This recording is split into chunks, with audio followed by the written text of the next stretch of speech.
Councillor Divkovic, and I am the chair of this committee, and I'm the councillor for Arbury. And I would like to welcome you all to the Cambridge City Council's Environment and Community Scrutiny Committee meeting taking place at 6:07 on the 5th of October, 2023.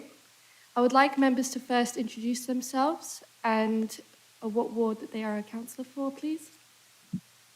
We can start from Councillor Hulk and go clockwise.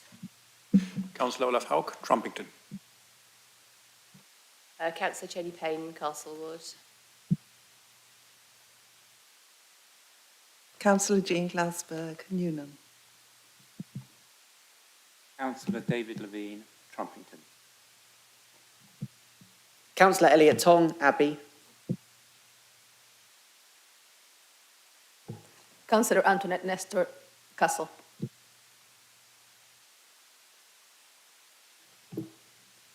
Councillor Rachel Wade, West Chesterton. Councillor Richard Swift, West Chesterton. Councillor Tim Griffin, Coleridge, substituting for Dinah Pounds. Councillor Sam Carling, West Chesterton, and I'm here as the Executive Councillor for Open Spaces and City Services. Councillor Katie Thornborough of Petersfield. I'm the Executive Councillor for Planning, Building Control and Infrastructure. I'm not part of the committee here, but I've just come for one item. Thank you. Councillor Mike Davey, Petersfield. I'm here in my capacity as leader because Rosie can't be here in person, so I have to approve things in Rosie's absence. Thank you. Thank you, and we've received apologies from Councillor Pounds, and we'll also be joined by other executives later on in the session. On each agenda item, after hearing the deliberation of the Scrutiny Committee, it's the responsibility of the Executive Councillor to make the formal decision. Davey is present to make the decisions of Councillor Moore, as already stated, and who can contribute online, but cannot make the decision as decisions have to be made in person by law. The officers permanently at the table for this meeting are Assistant Chief Executive Andrew Lim, Interim Director Communities Group Suzanne Hemingway, who I believe is not here. Is she present? Oh, she's online. And the Committee Manager James Goddard and the producer Boris Herzog, who's online. Other officers and public speakers will join us throughout, and the course of the meeting, I will introduce them at the start of the relevant agenda items. Some housekeeping, which I've gone through before, which I'm sure many of you are aware of, but we need to run through them. So you've got copies of the agenda items, which can be found on the seats to the right of the dais, and copies are also available on the website. Please try to refer to specific page numbers, and I can remind those present of the importance of using the microphones at all times. When speaking, please speak close to and clearly with the microphone and ensure you have switched off or silenced any other devices you have so they don't interrupt the proceedings. When you're invited to address the meeting, please make sure to use your microphone. And if anyone has any problems hearing me throughout the meeting, please just alert me by waving your hand or advising the council officer. And could everyone please note that everything on your desk, including your laptop screen, is visible and can be broadcasted at any point, especially when it zooms in when you're speaking. And please can you raise your hand if you wish to speak. Could I advise members of the public, the only public entrance exit from the Guildhall for the committee meetings is the Peace Hill entrance, and please use either the lift or the stairs to return to the ground floor when you exit the building. And those that are with us on the live stream, can you indicate that you wish to speak via the chat column or raise your hand? Please don't use the chat column for any other purpose. The meeting chat is neither confidential nor private and can be subject to freedom of information request. And make sure that your device is fully charged. Please use your headset if that's available. And could public speakers turn off their cameras until we come to the item we have registered you to speak about? If a report officer drops out of the committee due to poor broadband signal, the senior officer present will take over their presentation and respond to any questions. So the process for each agenda item is that the relevant officer will give a brief introduction to their report, and then they will also give their recommendations. The Scrutiny Committee will then discuss the item and then can ask questions to the officer or to the Executive Councillor for any clarifications. At the end of the deliberation, I will ask the committee to vote by a show of hands on the officer's recommendations, and in the event of a tied vote, I will have the casting vote.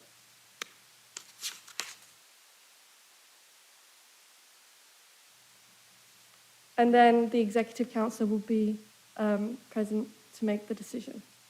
If the view of the Executive Council differs from the view of the Scrutiny Committee, the decision will be deferred to the Leader of the Council. Only those present in the chamber can vote or propose second recommendations. For the comfort of councillors, officers and the public, I can choose to call short breaks and adjourn the meeting during the proceedings, which I will do because there are quite a few agenda items on the list. And if councillors or officers require a break at any point, please just indicate to me by raising your hands. So we will move on to agenda item number 2. Please could councillors declare if they have any declarations of interest and also identify which application their declaration relates to.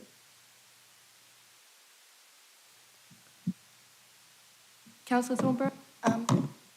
I'm here to do with the designated water bathing item, and I am a trustee of the Cam Conservancy, and they voted and submitted a letter in support of the designation, but I abstained from the debate carried out by Cam Conservancy when that was done. Thank you. Thank you. Anybody else have any? Yeah.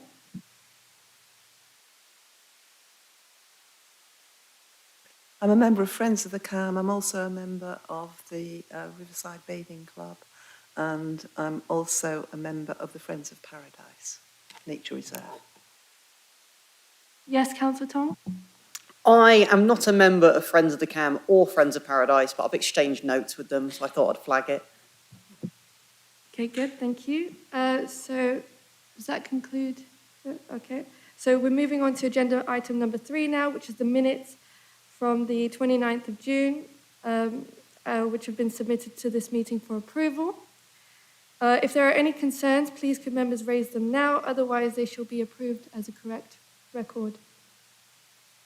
Any objections? No? Okay. That's approved. And so there is a change of the agenda order. The committee was notified earlier today that I propose to change the agenda order because of the Executive Council's availability. We'll be considering the agenda items for the Executive Council for Climate Action and Environment first. So that's items 8 to 12. And there is one public question relating to item 8 that will also be taken. We will then take the items for the Executive Council for Open Spaces, i.e. that's agenda item number 4 of the petition, agenda item 5, public questions, and there are 2 related to this Executive Council's decisions, agenda items 6 and 7. We will then take items 13 and 14. So we'll move on to agenda item 8, which is the air quality strategy, page 55 first, and I'll be taking a public question from Anthony Carpin related to this agenda item to be read out by the committee manager. So could the committee manager please read this item out?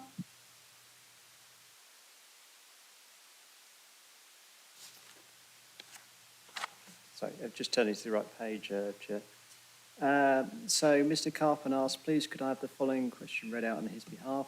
Back in February 2017, Mr. Carpin asked Cambridge City Council air quality in Cambridge, he sent a hyperlink and a minute reference 17/4 CNL.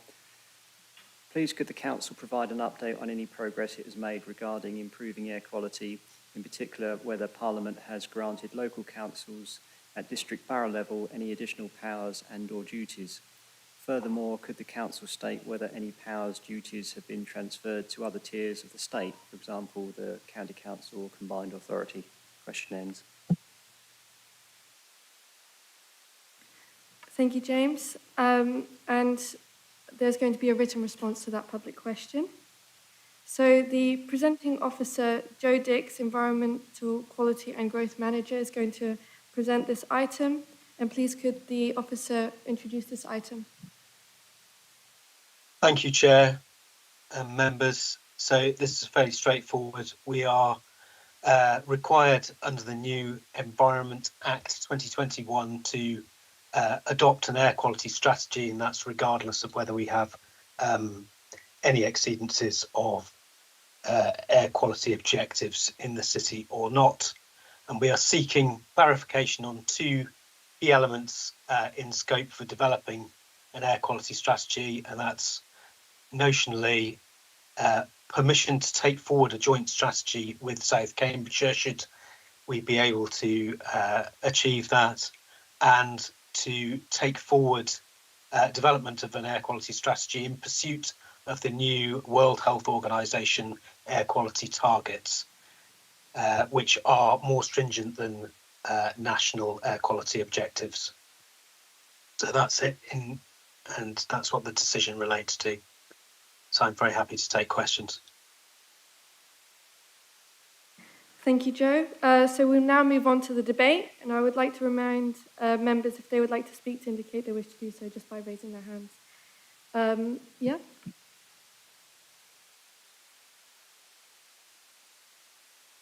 Does anybody have anything to say on this one? Okay.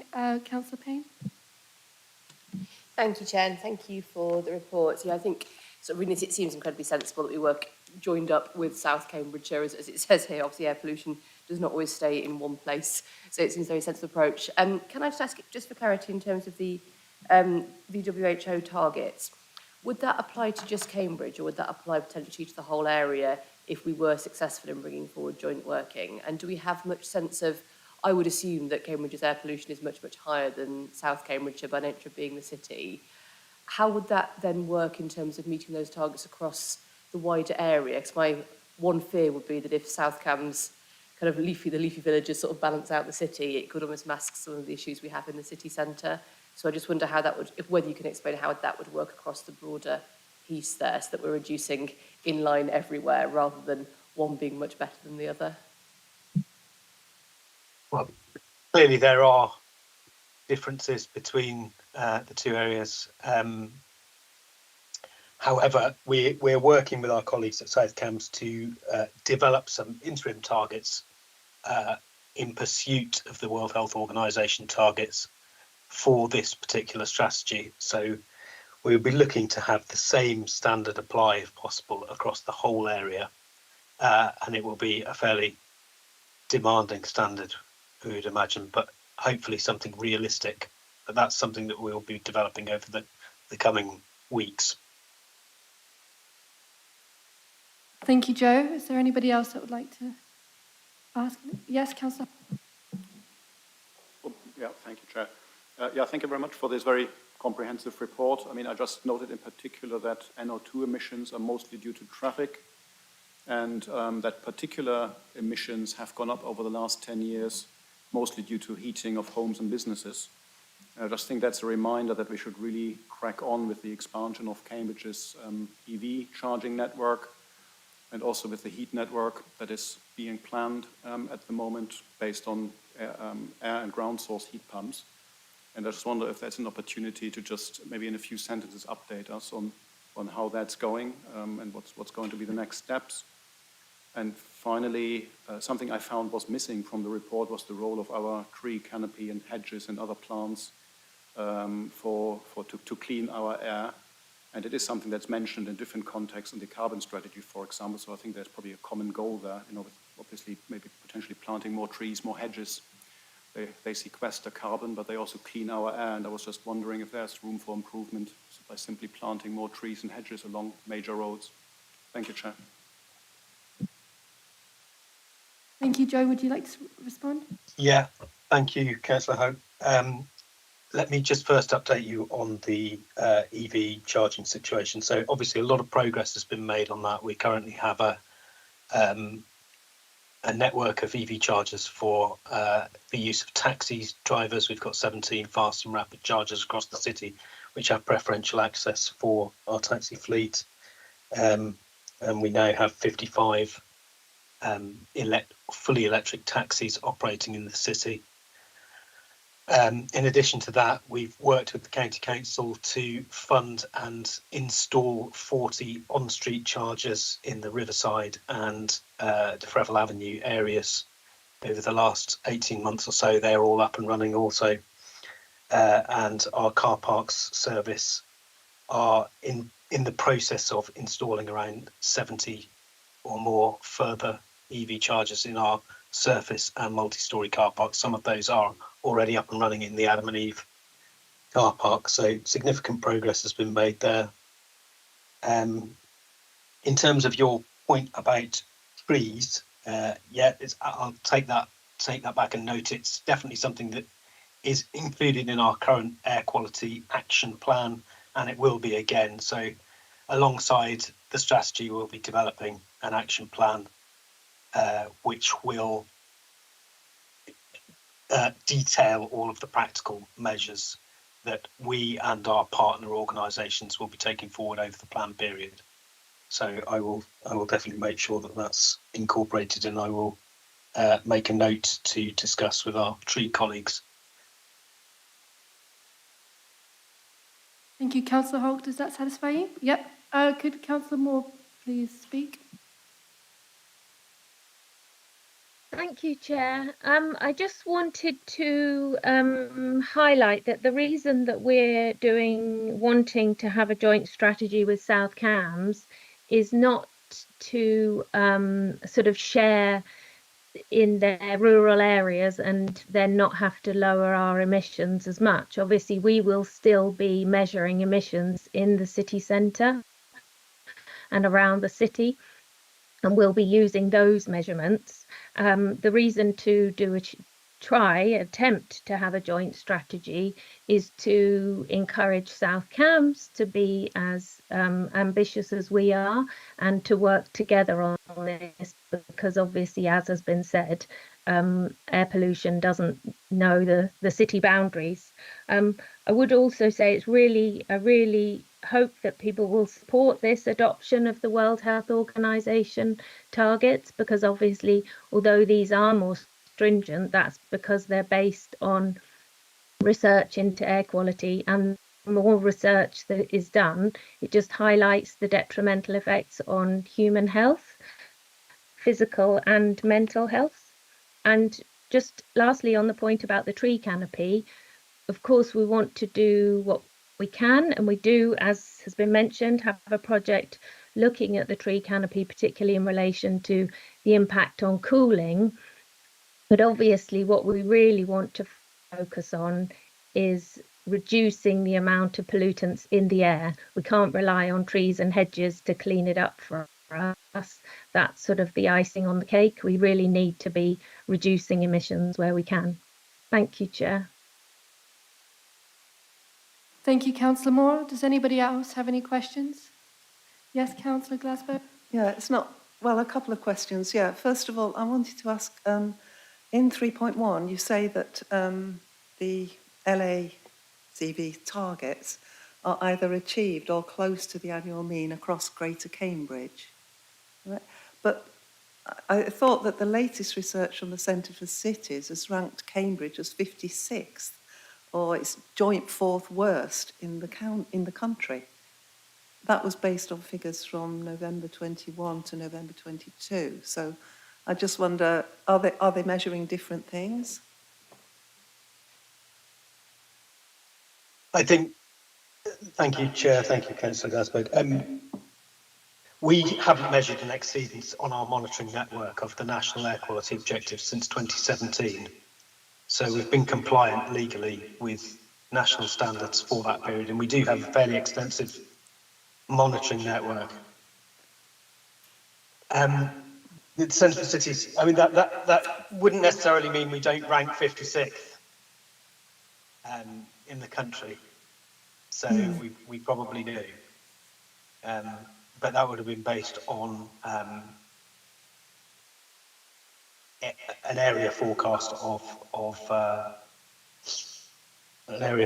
air pollution, and this is something we've not been able to substantiate with data because Centre for Cities have not provided a source of that data. Okay, thank you. Well, can I ask another question? Yeah. Okay.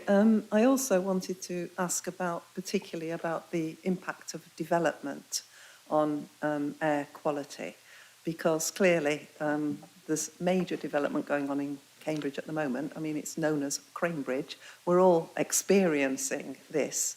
And the public inquiry has been taking place here at the moment into the Queen's College appeal to build 4 3-storey accommodation blocks in the garden of their Alston Croft site. So I know some of you have been at it. I spent yesterday afternoon at the session looking at what conditions can be put in place if the appeal is allowed. And there was a lot of discussion about the impact on bats in the adjacent Paradise Nature Reserve. Rightly so, they're a protected species, and so light levels close to absolute darkness were agreed to protect them.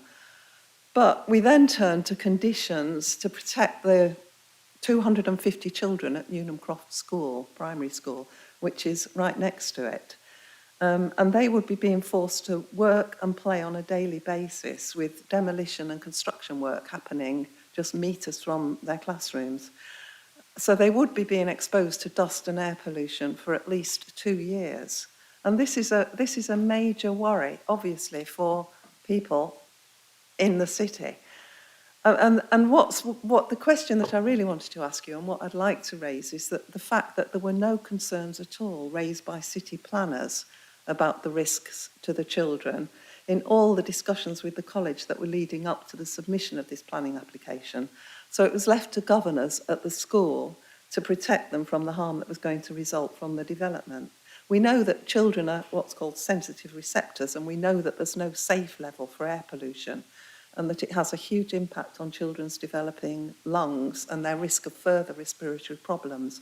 So what I'm really concerned about is that I really feel that we need to make sure that the city planning officers are properly trained so that they understand these facts about air pollution.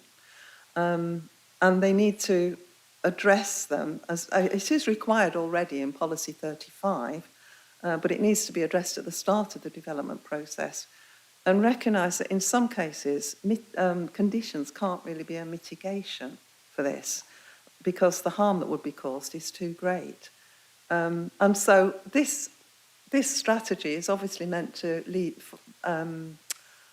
feed into the next local plan, the next iteration of the local plan. So I'd like to make sure, if we can, that policies in the next local plan are strengthened to make sure that it's very clear that this is a major issue for public health in all the planning policies, so that these youngest, most vulnerable members of our city can be better protected from what is actually avoidable harm. Thank you. Thank you. Would the executive or Joe like to respond to that? Thank you, Chair. Councillor Gaspberg, obviously it's difficult to comment on that particular application in the context of this, but yes, it's very important that the strategy has a bearing on planning applications, and that is something that my team is consulted upon. In terms of development sites like Alston Croft, conditions on the work that's actually carried out at the time, so during the course of the development, is based around the best available techniques for suppression of dusts and so on site, and conditions to that end will have been recommended for this site. I mean, there comes a point where there's no way of keeping dust to absolute zero on a development site, and no planning application would be able to go forward if we had a completely kind of zero tolerance approach to dusts. But we would expect any developer to adhere to the sort of considerate contractor and all of the other on-site during works conditions that would be recommended by environmental health. And it is up to the planning officer to make a decision whether they adopt environmental health recommendations at the end of the day. So, but we would be consulted, have been consulted on this site, and have given our recommendations. So that's how it works in practice. Can I just ask a further question then? Because another example, I think, that's very worrying about the impact on children is the nursery on the site. that needs to be relocated. But yesterday it was agreed that this shouldn't hold up the development, that the demolition and renovation work could start before any replacement had been found. So that means there's going to be 25 toddlers spending all day on a demolition site. I mean, I think that's just quite shocking. And I really think that this is something that the council needs to be addressing urgently. Joe, do you have a further response? I don't think I can add anything to what I've already said. Thank you. So unless there are any further questions, I'd like to go to the substantive vote on the recommendations. Are there any pressing questions? Statements? Are you happy for us to go to the vote? Yep. Okay, so we'll now go to the vote, and I'll ask each member in turn to confirm whether they are voting for, against, or abstaining. And then the committee manager will then confirm the final result once all the votes have been cast. So can I ask those that are in favour of the recommendations to please raise their hands?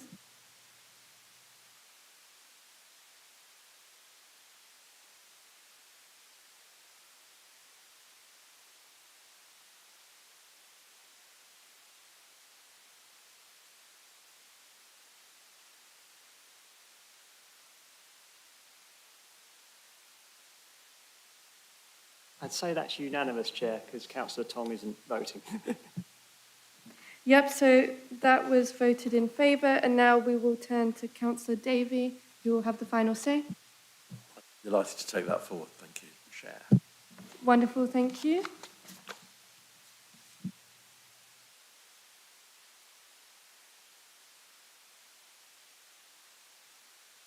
So we'll now move on to agenda item number 9, which is the Cambridge City Smoke Control Areas Enforcement and Fee Policy. The presenting officer is Claire Adelezi, who's the Residential Team Manager of Environmental and Public Health. Please, could you introduce the item? Yes, thanks, Chair. Good evening, everybody.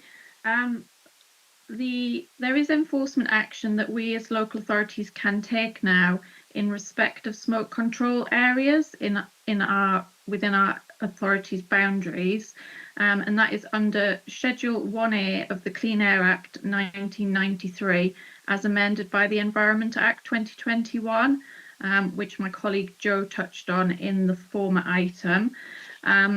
Cambridge City currently has 3 smoke control areas that cover the west and central areas of the city, and I've included a map of those in the report as Appendix B. The enactment of the Clean Air Act 1993 as amended by the Environment Act 2021 means that only authorised fuels should now be burnt in association with chimneys of any buildings in the smoke control areas who have a smoke producing appliance. Alternatively, they should be looking to use a DEFRA approved appliance if they aren't able to use known as an exempt appliance, and there are details available of authorised fuels and exempt appliances in England on the website that I've referenced in the report as well, DEFRA's website. There is therefore the need for local authorities to develop and document their own policy, including in relation to how much they will charge those responsible for smoke emissions in smoke control areas via the issue of financial penalties. The above has therefore created a need for an encompassing policy to be created by the City Council, setting out how we will carry out our statutory responsibilities in relation to this, including enforcement of the legislative requirements and fee setting for the issue of financial penalties. The Exec Councillor is therefore recommended to approve the adoption of the proposed Cambridge City Smoke Control Areas Enforcement and Fee Policy, which is attached as Appendix A of the report. I'd welcome any questions. Thank you. I will say that we'll now move on to the debate, and just raise your hand if you would like to speak. Yes, Councillor Payne? Thank you, Chair. Thank you for this report. I'm really glad to see this going forward. I know that certainly in Castle, there's a number of residents who've been asking for quite a long time to see the smoke control area broadened due to log fires, etc. Can I just ask, I suspect for many residents, they may not quite realise that there is already enforcement happening in certain areas. So can I just ask about how you would communicate this new guidance to residents? And also if a concern were raised by a resident, who is the best place to point them towards, and then what would happen? Thank you. Thank you, Councillor Payne.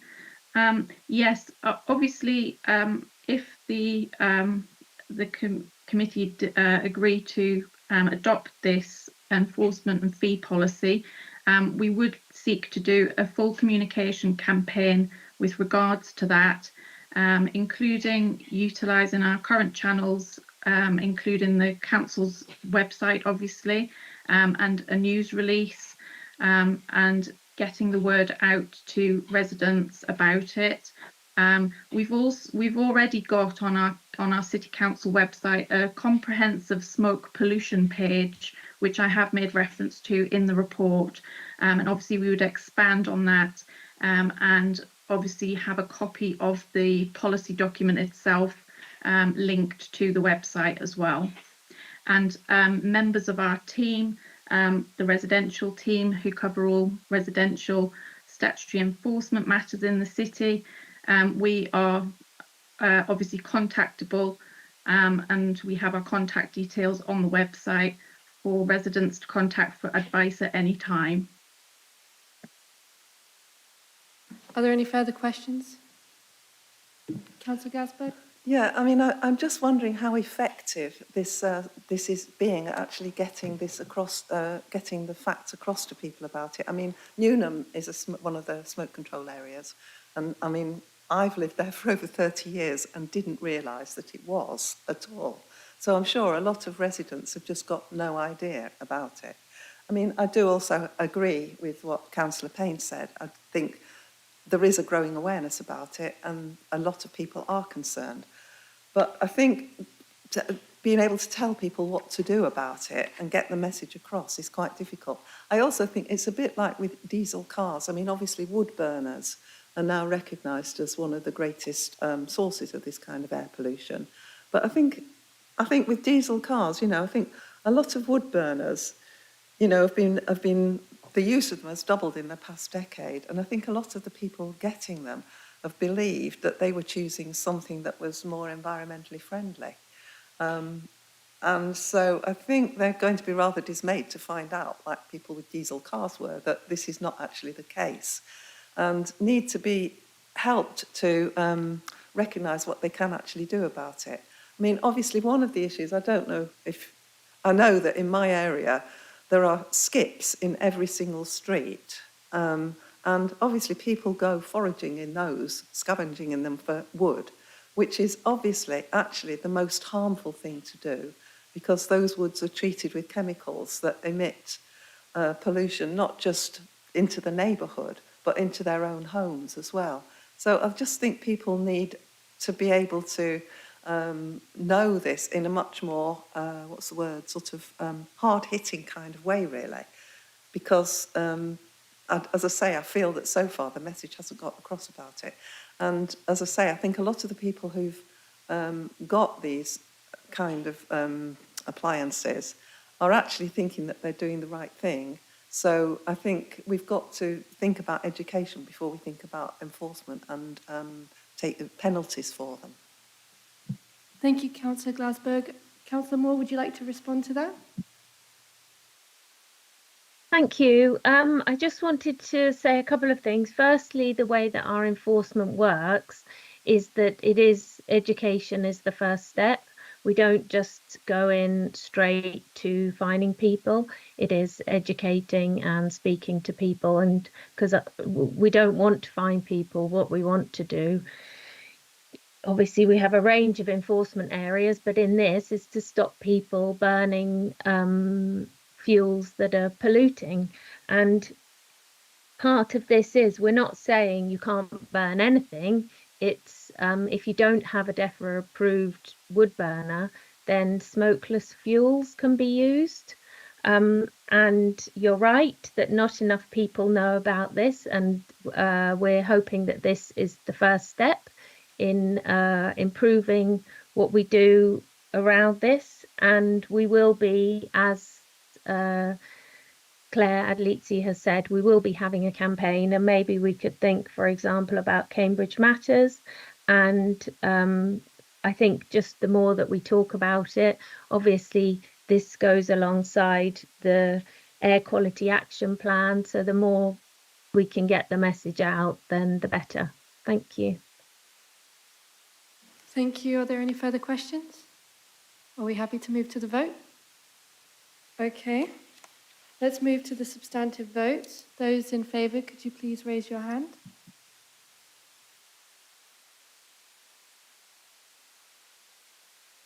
That's unanimous again, Chair. Thank you. So that's carried, except firstly I have to ask the executive to have the final say. I'm happy to take this forward. Thank you, Chair. Thank you. So we'll move on to the next agenda item, which is agenda item number 10, the Climate Change Strategy and Carbon Management Plan Annual Report.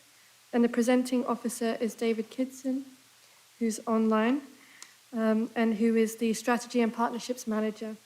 Please could David introduce the agenda item? Thank you, Chair.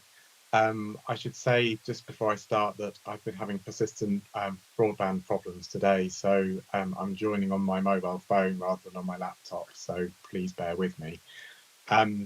So the report provides an update on the Council's work to deliver our climate change strategy during the year 2022-23. This includes actions that the Council has taken to reduce carbon emissions from our buildings, fleet vehicles and business travel. And as is shown in the report and in the greenhouse gas report that was circulated to the committee yesterday, I believe, emissions were 10% lower in 2022-23 than in the previous year, and they were 41.3% lower than the 2014-15 baseline. We've progressed a range of actions to reduce the Council's own carbon emissions, including completion of air source heat pump installations at Parkside and Abbey Pools. And we've also been working on a feasibility study for a city centre heat network, as was noted in the previous item. The report also provides an update on actions in the climate change strategy to help reduce carbon emissions across the City of Cambridge and contribute to the Council's net zero carbon vision for the city. As Joe Dix has already outlined, this includes action related to transport, particularly around installing EV charge points, both on street and in council car parks. And there are also a range of actions that we provided updates on around decarbonising homes and buildings, including securing additional government funding for retrofit works on our own council housing stock, and also for private homes in the city, and ongoing work to build new council homes to passive house standards where possible. And lastly, I just wanted to mention that the report includes an update on actions around waste reduction and recycling and sustainable food. So I'm happy to take any questions from members of the committee on the report. Thank you, Chair. Thank you. So we'll move on to the debate now. Has anybody got any questions or any statements they'd like to make? Yes, Councillor Hawke. Thank you, Chair, and thank you to the officers for this very clear report. So, I mean, I took away from this mostly that domestic activity is the largest contributor to carbon emissions around Cambridge, and the report mentions a range of measures to help residents with carbon reduction, and mostly via Cambridge carbon footprint. But it's not really clear to me how many residents this really reaches and how effective this is at the moment and how this is going to develop in the future. I mean, I realize there is a website with very detailed information on how to decarbonize your home, and I've enjoyed looking at that myself. But I suspect that this will be mostly useful to those who are already committed to work on their own homes and have at least some DIY experience. And it said somewhere that 138 people attended training sessions, which doesn't sound a lot to me, but maybe it's just early days. But how many of those then actually follow through, by making improvements to the homes? I mean, do we have any information on how effective these training sessions really are? And I was also missing some clear information about this in the latest edition of Cambridge Matters, which was already mentioned, I think, a couple of times today. So there's a short paragraph on energy saving in listed buildings. So I'm not sure if that's the target audience necessarily for Cambridge Matters. And there is a small box on keeping your home warm this winter, but I think there was really an opportunity missed here to have a big headline somewhere in Cambridge Matters, we can help you to decarbonize your home and it will save money and it will save the planet. So I think this could have been clearer there. And maybe finally another question or suggestion. So how can we improve the outreach to our residents in the future? I mean, how, especially to make this to have a real impact and to encourage people to make the first step. And I was wondering if it's time to have physical presence somewhere in the city centre, something like a home decarbonization service, somebody there, shop front somewhere in the city centre, for example in the Guildhall, where people can go and talk to people about what they can do in their own homes. Thank you, Chair. Thank you, Councillor Hawke. David, are you happy for me to take more questions or would you like to respond straight away? I'm happy for you to take further questions, Chair. Thank you. Are there any further questions on this item? Yes, Councillor Nesta. Don't have a question, just a comment. I wanted to say thank you very much to the officers preparing the report. I know how hard they've worked throughout the year, so just congratulate them on great work. And I think what it could be done as well is just promote it a bit more so the rest of the public knows what the council is doing in relation to climate change issues. Thank you. Thank you, Councillor Wade.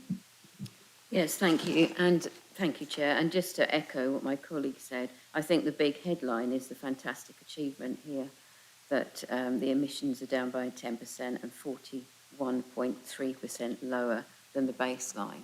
And I certainly think we should be banging the drum that we've achieved that. Thank you. Thank you, Councillor Wade. Are there any other questions or statements? No? Okay, David, could you please respond? Thank you, Chair. In response to Councillor Hawke's question around reducing domestic emissions, we try to set out in the report quite a range of different activity that we're taking as a council to reduce domestic emissions.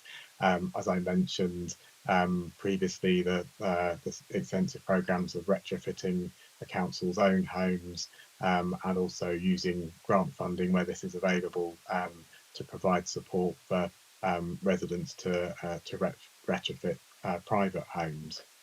In terms of the retrofit guide that Councillor Hawke was referring to, we have promoted this sort of fairly extensively. So we've had a social media campaign since the guide was published. We have also included articles in Cambridge Matters, although perhaps not in the most recent edition, highlighting the availability of the guide. And recently, Cambridge Carbon Footprint ran an event as part of the Open Eco Homes, their wider Open Eco Homes Festival, where both Joe Dix and I attended, and the consultants who produced the guide for us presented in detail on how the guide works to give residents who want to retrofit their home a clear sense of how they can use the step-by-step guidance that we're providing. We are using opportunities through our sort of partnerships to promote both the guide and wider work that we're doing. So the university's Cambridge Zero initiative will be hosting a day-long Net Zero festival, and we'll be working with local voluntary groups to present what the council and voluntary groups are doing to tackle climate change. And I think that probably covers everything I was going to say in response to the questions. unless Councillor Moore would like to add anything more. Yes, Councillor Moore? Thank you, Chair. Yes, I'd just like to say we would love to reach more people. I think the two aspects of climate change, the people that are concerned are the ones that perhaps are the ones that look for this information.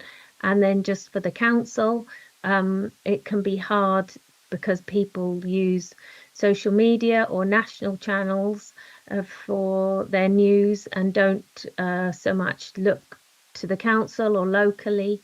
And so if anybody has any suggestions of other ways, we're trying, as David Kidston has said, a whole range of ways to reach people.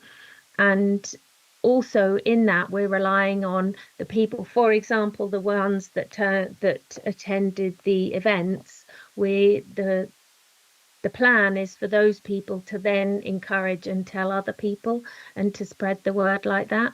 But as I say, if you have any other suggestions, we'd love to hear it. And I'd just like to take this opportunity to highlight that anybody paying any attention to the climate crisis, it's been a really depressing and disheartening year. Obviously, climate change is certainly here and getting worse and faster. So it's nice to have a bit of positivity in this, but obviously it's not enough, and we do need to be doing more. And that's exactly what we're doing in Cambridge City Council, and I hope that we will be able to keep going on this downwards trajectory. And I think leadership is really important, and just to be doing the right thing, and I'm really proud that that's what we are doing. Thank you. Yes, Andrew Lim, would you like to speak? Thank you. Sorry, I should have indicated to speak before Councillor Moore, but I absolutely agree with everything that Councillor Moore said. And just wanted to kind of mention, it occurred to me while others were speaking, that there was an event at Parkside Community College on Sunday afternoon where 100 young people came together to kind of talk about this. And Councillor Payne was there, Councillor Davey was there, I was there, and you know, there was a lot of positivity and I think hope to draw from the commitment and the knowledge and the dynamic interest of those young people in trying to tackle this. So I think that's another way in which the council collectively is engaged in trying to reach more people, broader people, and again, is the multiplier effect which Councillor Moore referred to, particularly through our work with Cambridge Carbon Footprint, that the more people we speak to, then the intention is they speak to others and so on, and you go that way. I have a point of clarification just on the reduction, the fall in emissions.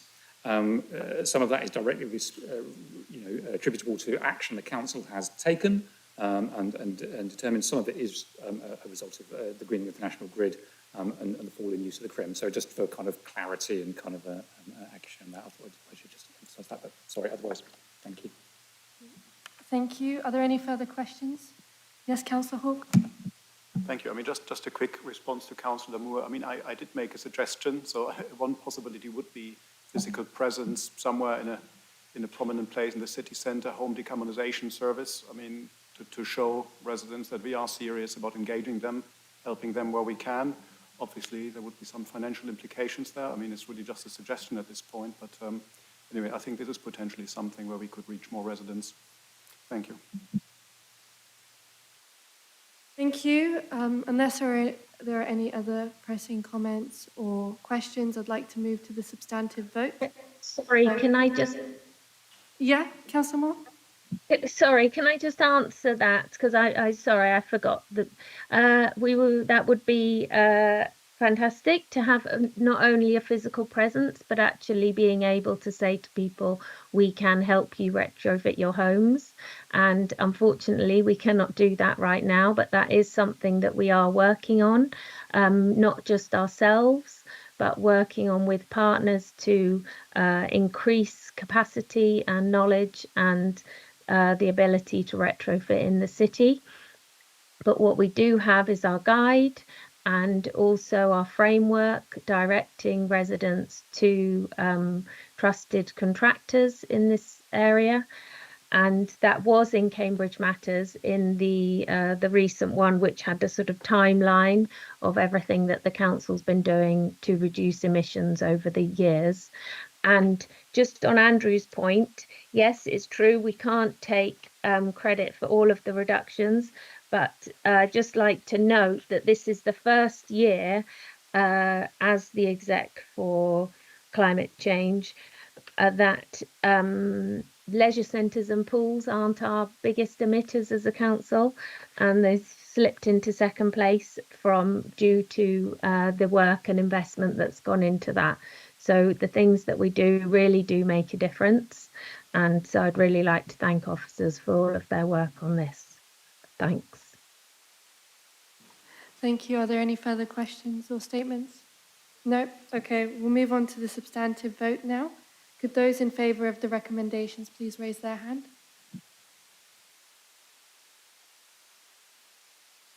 That's unanimous, Chair. Okay, thank you. We will now move on to...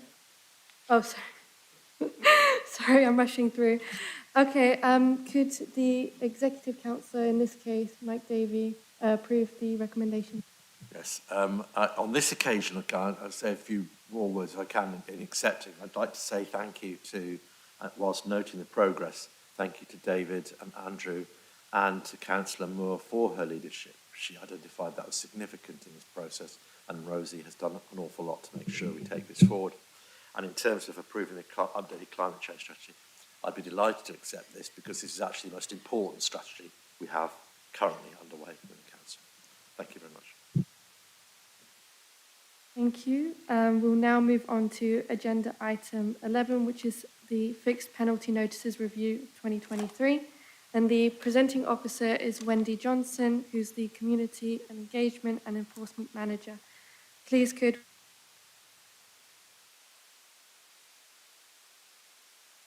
Thank you, Chair. So I'll give a brief summary of what the paper says. It's very detailed, so I'm hoping it covers most of the key points. So in March this year, the government launched the Antisocial Behaviour Action Plan, which included proposals to increase fixed penalty levels for some of the environmental crimes. In July, the legislation to increase these fixed penalties particularly for littering, fly tipping, breach of household waste duty of care, graffiti and fly posting came into force. So the council already has fixed penalties in place to deal with all of these offences, and all of them are currently set at the previous maximum levels. So in coming to the conclusions we have, I've consulted with the enforcement officers that issue the fixed penalties as part of their enforcement activity. I've also looked at our payment rates, as well as looking at how fixed penalties are received and complaints we may have received or comments from members of the public. So the recommendations are to increase the fixed penalties for littering, household duty of care and fly tipping, but to abstain from making any changes at the current time to graffiti and fly posting due to the link with community protection notices, which are a tool used to deal with this type of antisocial behaviour and are due to be reviewed by central government next year. I think it's important to point out that FPNs are not a mandatory tool. The council doesn't have to offer suspects a fixed penalty. They're not suitable for certain cases, such as repeat offenders, people who don't want to accept them, or any cases involving large or hazardous waste. But they are useful for diverting low-level crime cases away from courts. It also is fairly cost-effective in doing so because the cost of taking each case to court would be significant. The council also has an early repayment option for fixed penalties, so anyone that's issued a fixed penalty can choose to pay that within the early repayment period, giving them a discount of 40%. The enforcement officers felt it was very important to maintain this going forward, so the proposals reflect that. Currently, suspects have 14 days in which to pay a fixed penalty. However, in light of the increases that are proposed, it was felt that increasing that payment period to 28 days would be more effective and in line with several other councils that also offer this with a higher rate of fixed penalty notices. But I think the major change really is the fly tipping one. So at the moment it's set at a single rate for all flight offences, which would include someone dumping a black bag right through to someone dumping a whole three-piece suite sofa set. So that's not very comparable. Therefore, we have come up with a sliding scale depending on the waste size that's more reflective of the cost to the council as well to remove and dispose of such waste. That's a really brief overview, Chair. I'm more than happy to take any questions or comments on this. Thank you. Thank you, Wendy. I'm going to open the floor now to the debate. If anybody has any questions or statements, could you please raise your hand?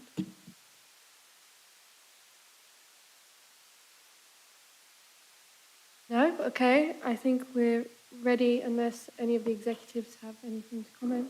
Rosie, do you have anything you'd like to comment? I'd like to thank Wendy and her team for all of their work on this. And I'm sure, as every ward councillor knows, littering and fly tipping is a real issue. And this is something that I'm sure our residents will support wholeheartedly. Thank you. Well, since there are no questions or any statements on this agenda item, I think we're ready to go to the substantive vote. Could those in favour of the recommendations please raise your hand? It's unanimous, Chair. Thank you. And could Councillor Davey please approve the recommendations or disapprove? I'm happy to approve them on behalf of the Executive Council.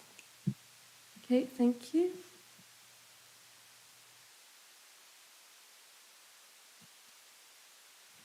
In that case, now we'll move on to agenda item 12A, which is the record of a decision. The record of the decision by the Executive Council for Climate Action and Environment is included on the agenda for information to be noted by the committee. The record of the decision details the decision which has been taken and which councillors were consulted prior to each of the decisions being taken, and consultation was undertaken in line with the procedures set out in the council's constitution, and members of the Scrutiny Committee have been informed of the decisions which are now formally reported back at the next available meeting.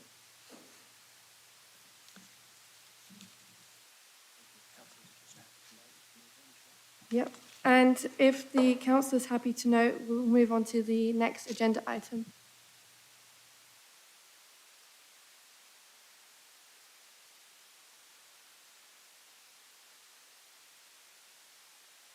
Okay, in that case, we'll move on to agenda item number 4, and this is the petition. And the petition, which has received over 50 valid signatures. The petition organiser will be given 5 minutes to present the petition at the meeting, and the petition will then be discussed by the councillors for a maximum of 15 minutes. Please could Professor Booth make his representation. Thank you very much, Chair. This is a petition calling on the City Council to declare the rights of the River Cam. I'm petitioning as a representative of the Friends of the River Cam.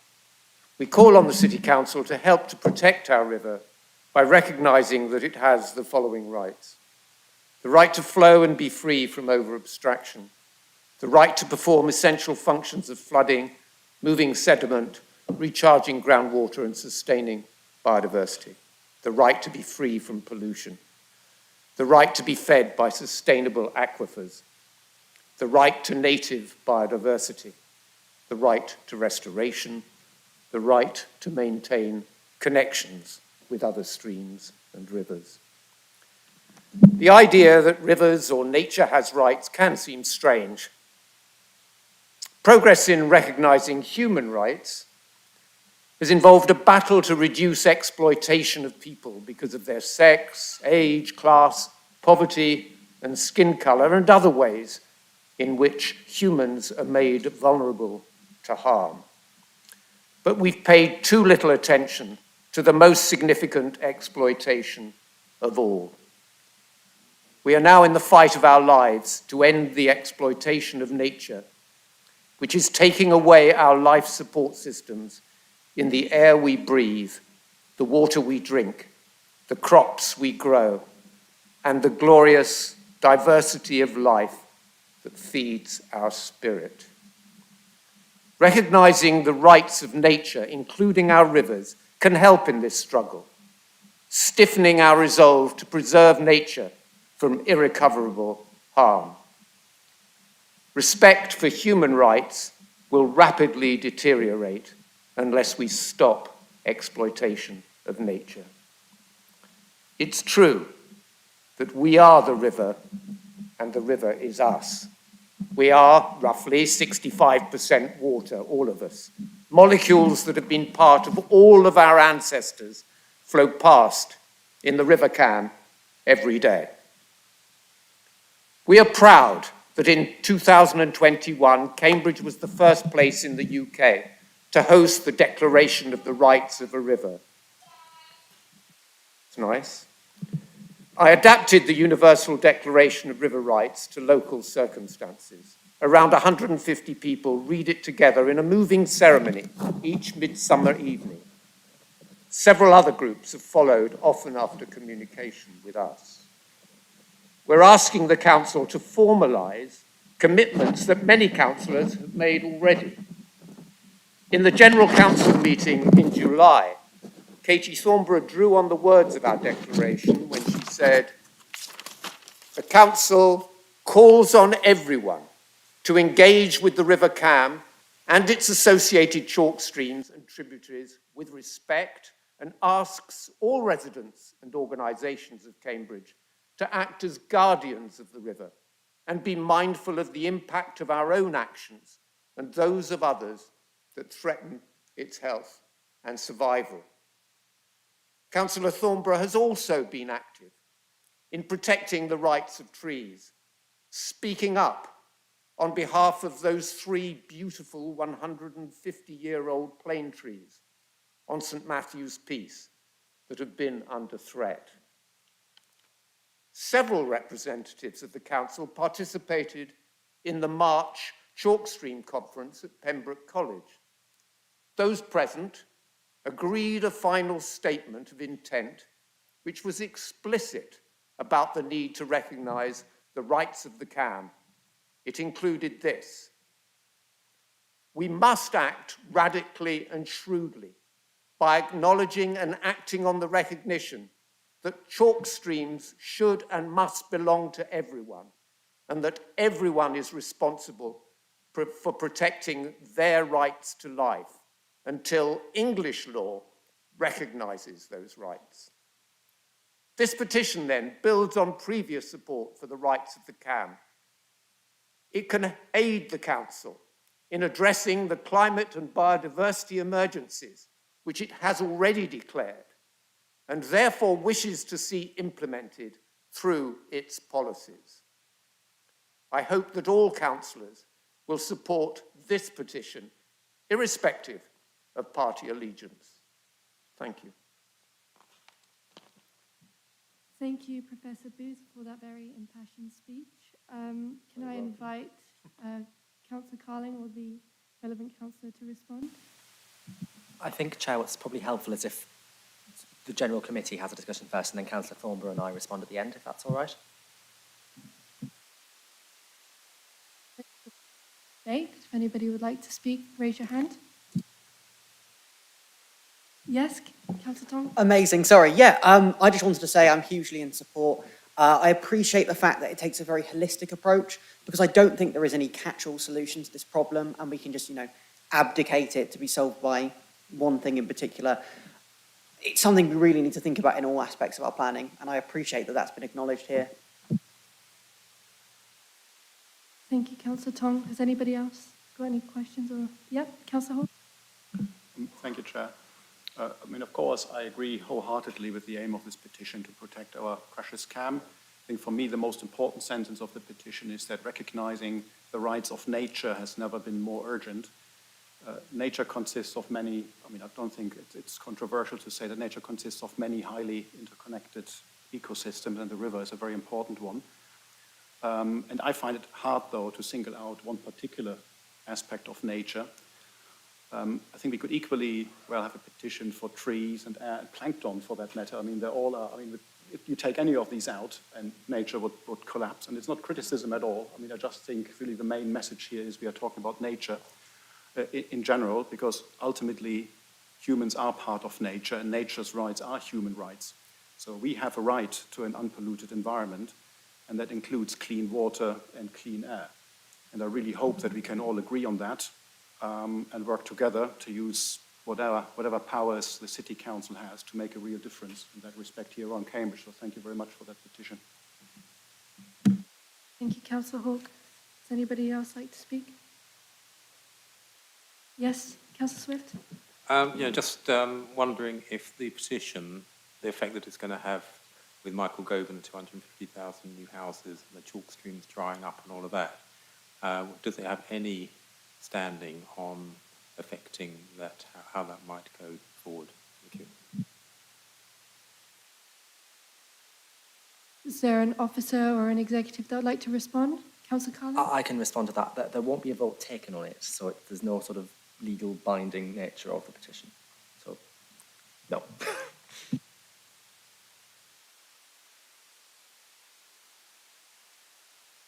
Is anybody? I'm allowed, I don't know if I'm allowed to say anything, am I? Yeah, you can speak. Clearly, everything that helps us in our discussions with Peter Freeman and Mr. Gove is welcome, and this would therefore be a welcome thing to add to that process. Thank you. Does anybody else like to speak on this? Okay, in that case, Councillor Thornberry. Thank you for this important focus on the river in our city and the chalk streams feeding the river. I have learnt so much from residents and local groups about this issue and the stresses on our waterway, and I continue to do so. I'm here to give a brief statement regarding our current and emerging local plan. So our current adopted local plan and the ongoing and intensive work being carried out by our council, along with South Cambridgeshire District Council, with the water industry and regulators, our council is already working hard to both understand and manage demands upon the river and its catchment. Through the extensive and ongoing evidence-based work to deliver an integrated water management plan to accompany our emerging local plan, we will use robust and reliable forecasts to allow us to press for minimising the use of further abstraction. The policies in the emerging local plan are probably the most ambitious in England regarding water efficiency, the use of water gardens and sustainable drainage. In the meantime, our planning officers will continue to explore how for both plan making and planning decisions we can introduce higher standards for water use alongside planning for the future with explicit regard to the health and sustainability of the river. Also, I have recently been reading Hansard, and I'm very grateful to Earl Lord and other lords and ladies in the House of Lords who on the 21st of September proposed and passed 2 amendments to the Levelling Up and Regeneration Bill. I quote, Amendments 1 and 2 would include chalk streams in the definition of environmental protection and natural environment. This means that when setting the outcomes that will drive the new regime, the government can ensure the protection of chalk streams, including the effects of physical damage, abstraction, and pollution. This is really important recognition for the importance of our precious waterways. If passed, it will provide actual protection for some of the rights within your petition. The proposed legislation will go before the House of Commons for consideration of the amendments on the 17th of October before royal assent, and I will be watching very carefully to see how that debate goes in 2 weeks' time. Thank you. Does anybody else have anything further to comment? Councillor Carling? Thank you very much. Yeah, so first of all, it's important for me to say thank you so much for bringing this petition in today. It's really heartening, I think, to see, for all of us in the room, to see the commitment and passion that we have from residents across Cambridge towards cleaning up our river and improving the quality of the water within it. And that is so important. The residents of this city absolutely have the right to a healthy, clean river, as of course do the wildlife and plants that rely on the river as their habitat. We know there's significant pollution in the river, and shortly at this meeting, we'll be discussing the potential for a bathing water designation on Sheep's Green and how that could have significant benefits on cutting down that pollution. We're doing a huge amount right now to enhance and protect our river, and I'd like to take the opportunity to go through a few examples of those. Firstly, we manage the riverside commons for biodiversity and landscape character, and we've designated many of them as local nature reserves, which gives them greater statutory protection. We've recently secured combined authority funding and appointed a project officer to develop and implement a 3-year Greater Cambridge Chalk Stream project, which will involve working with all stakeholders on a holistic catchment-based restoration plan that includes large and small-scale pilot projects and citizen science monitoring. Rush, or Sheep's Green Local Nature Reserve, and Byron's Pool Local Nature Reserve in the River Cam in Trumpington. We've installed natural bypass channels for fish passage, working with the Wild Trout Trust and the Environment Agency. Those are making a real difference to the fish that the river ecosystem so heavily relies on. We've carried out restoration works at Vickers Brook to enhance it for invertebrates and the spawning of brown trout, again working with the Wild Trout Trust. Similarly, at Stourbridge Common, we've created seasonal wetlandscapes and the Colden Brook Meander, working with the Wildlife Trust. With respect to planning, we've adopted sustainable urban drainage planning documents and biodiversity supplementary planning documents, helping to steer good design and best practice to protect and enhance our watercourses. And very recently indeed, we've been a key partner in the River Cam Can project after our partnership funding bid was secured. That includes a project on our veteran willow trees by the river and promises to really engage the community in looking after our riverside environment. There are so many more examples that I could give, but I hope those that I've just mentioned do properly convey just how seriously we take looking after the River Cam. The petition ends with a statement about planning decisions, so I'd like to end similarly with some reassurances on that front, in addition to what Councillor Thornborough said. There is intensive work being undertaken by the Council with the water industry and regulators, and we're working to better understand and manage demands upon the river and its catchment. We're working to deliver an integrated water management plan to accompany our new joint local plan. And you may have seen in the recent leaders' letter, joint with South Cambridgeshire District Council and Mayor Dr Nick Johnson of the Combined Authority, that we're pressing government for a solution that recognises the need to adopt a whole system approach to safeguarding our rivers. That includes not just robust and reliable forecasts to allow us to double down on minimising the need for abstraction, but also exploring retrofitting and opportunities for catchment restoration to underpin sound stewardship of the river and its tributaries. Last Friday, on the 29th of September, Cambridge Water published its updated water resources management plan based upon revised modelling of demand and the need for abstraction. Working with the regulatory bodies, water providers and others with an interest in the river environment, we now need to work through those proposals. As the leaders' letter makes clear, we will continue to push for a strategy that adopts a whole system response. In that way, we expect to be able to set out a more confident and clear future for the Cam and its tributaries. Thank you very much again for bringing the petition. I'm grateful for the opportunity to discuss this issue, just given how much it means to us all. Thank you. Does anybody else have anything further to add to the debate? No? Would the public speaker like to respond to what's been debated this evening? Okay, I'll make two responses. The first to Councillor Gork, I think, is that it's great that you support the idea, but you'll recognise that it would be lovely to be able to start everywhere, but I think that in recognising rights, you have to start somewhere. And the title of the talk that I'm missing this evening is Water, the Most Important Issue. Really, we're so heavily dependent on water. We're so heavily dependent on water that we exist in Cambridge here because of the River Cam. So that sense that you can start the idea of drawing people into, getting them to move through the portal into understanding their connections with nature can start with water, and it's a great place to start, and I hope you'll understand that. The second point I'd like to make is that on this issue, I think because it requires a change of mind and a change of spirit, we have to operate as humans, not councillors or speakers. And in doing so, we have to see our responsibilities differently. Now, you will all know that the Environment Agency has said that current levels of building in this city are already damaging the river and the environment. You know that to be true. And if this council is going to take seriously this issue, the environment, and the climate and biodiversity emergencies, then it has to speak out a little more clearly about the way in which the mega growth of this city will destroy the river and the surrounding environment.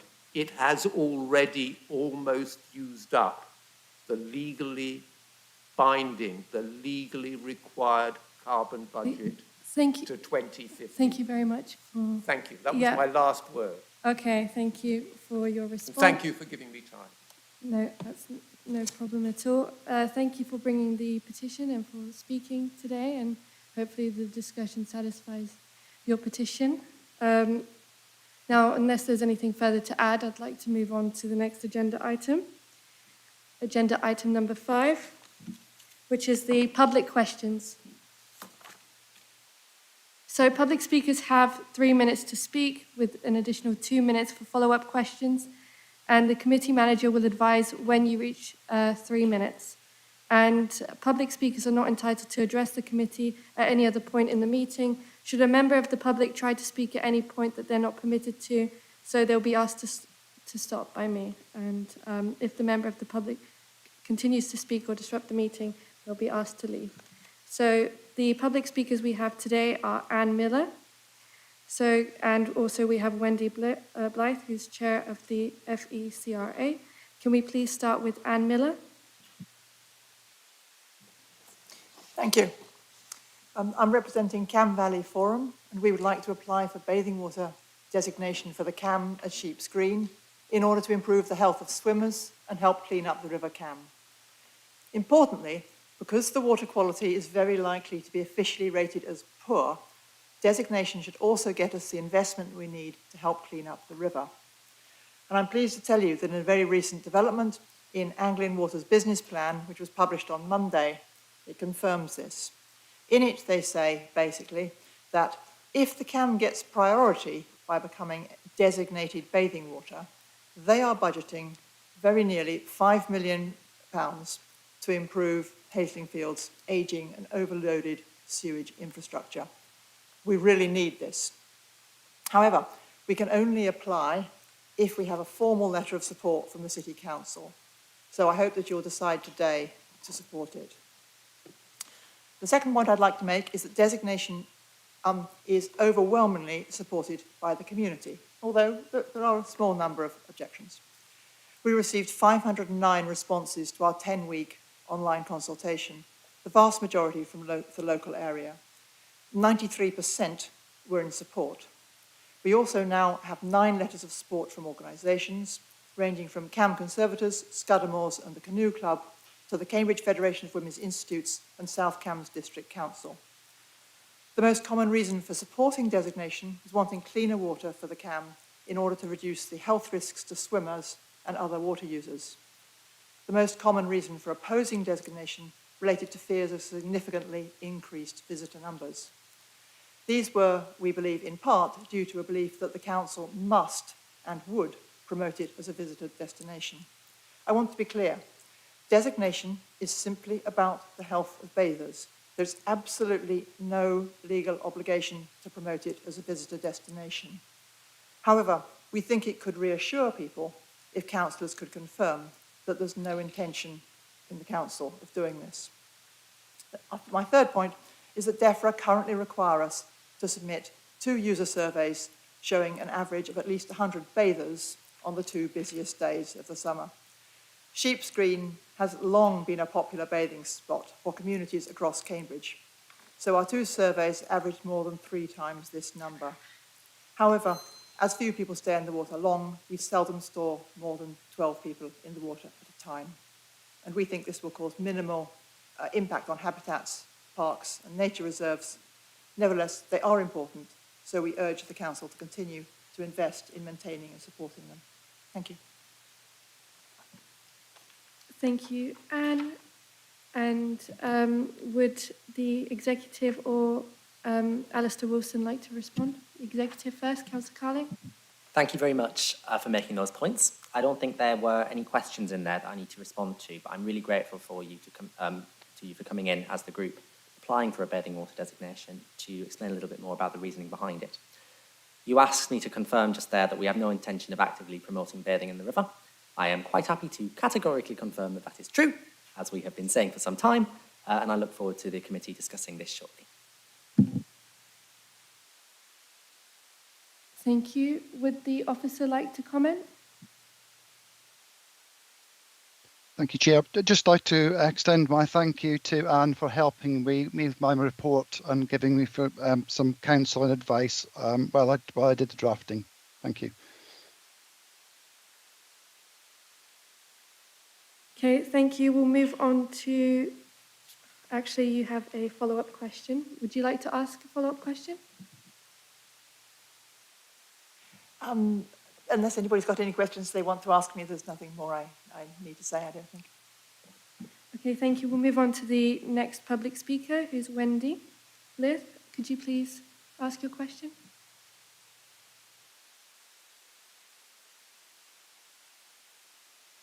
I was expecting her, Chair, but I was given a copy of the question, which I can read out if she's not here.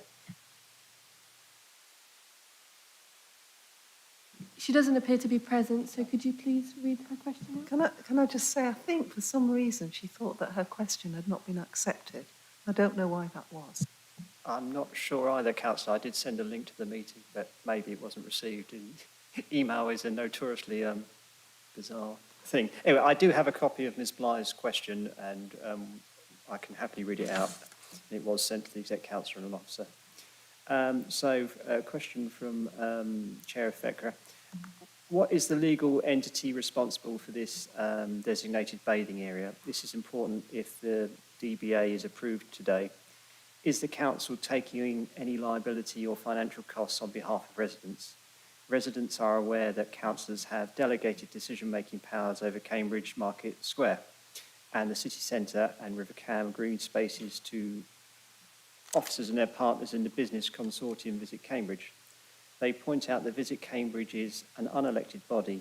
At last week's presentation to Cambridge Market Square stakeholders, attendees were told that the vision for the Visitor Destination Management Plan was commercial. Who will be responsible for the designated bathing area where there are any accidents or if people get sick? At the recent CAM EBU's conference run by Anglian Water with the Rivers Trust, an expert from UK Centre for Ecology and Hydrology told attendees that clean rivers in Europe where people swim are much bigger than those in the UK. The river is very narrow at the point proposed for the designated bathing area. Last week's Cambridge Market Square meeting included a presentation on the detailed work done on addressing health and safety issues regarding the sets in the Market Square. Has there been any health and safety work done on the designated bathing area? So the question from FECRA is, please can you clarify what is the legal entity responsible for the designated bathing area? Is the council taking on any liability? What work has been done on health and safety issues and the cost of the proposal? Statement ends. Thank you, Councillor Carling. Thank you, Chair, and thank you very much for the question, Ms Blythe. The legal entity responsible for stretches of designated bathing water is DEFRA, and as part of the application process, the City Council, as the landowner, being the landowner, our view is sought as to whether we support the designated bathing water application. The Council has existing liabilities associated with the Occupiers Liability Act of 1957 and 1984, along with the Health and Safety at Work Act 1974, amongst others. There are no new liabilities because of the designated bathing water application. There are 4 models of inland bathing waters that allow swimming, but all carry different financial, practical and legal responsibilities. The 4 are, firstly, unsupervised access, secondly, a managed bathing facility, thirdly, non-lifeguarded, and finally, lifeguarded. On the unsupervised access model, the Council is not providing a bathing facility. Instead, we are giving safety advice via signage on site about wild swimming safety to people who choose to swim. It's worth clarifying at this point, as I have clarified many times in public and in private, and just now, that the Council would have no intention whatsoever of actively promoting swimming in the designated bathing water. By providing information about the water quality, we will allow people to make informed decisions about whether they want to swim in it. And this goes back to the point you raised in your question about accidents or people getting sick. There are already large numbers of people swimming in the river. At the area proposed for designation, Cam Valley Forum have recorded over triple the number required to actually apply. People are already swimming in the water, and they are therefore being exposed to all of the risks of that, in many cases without even knowing it.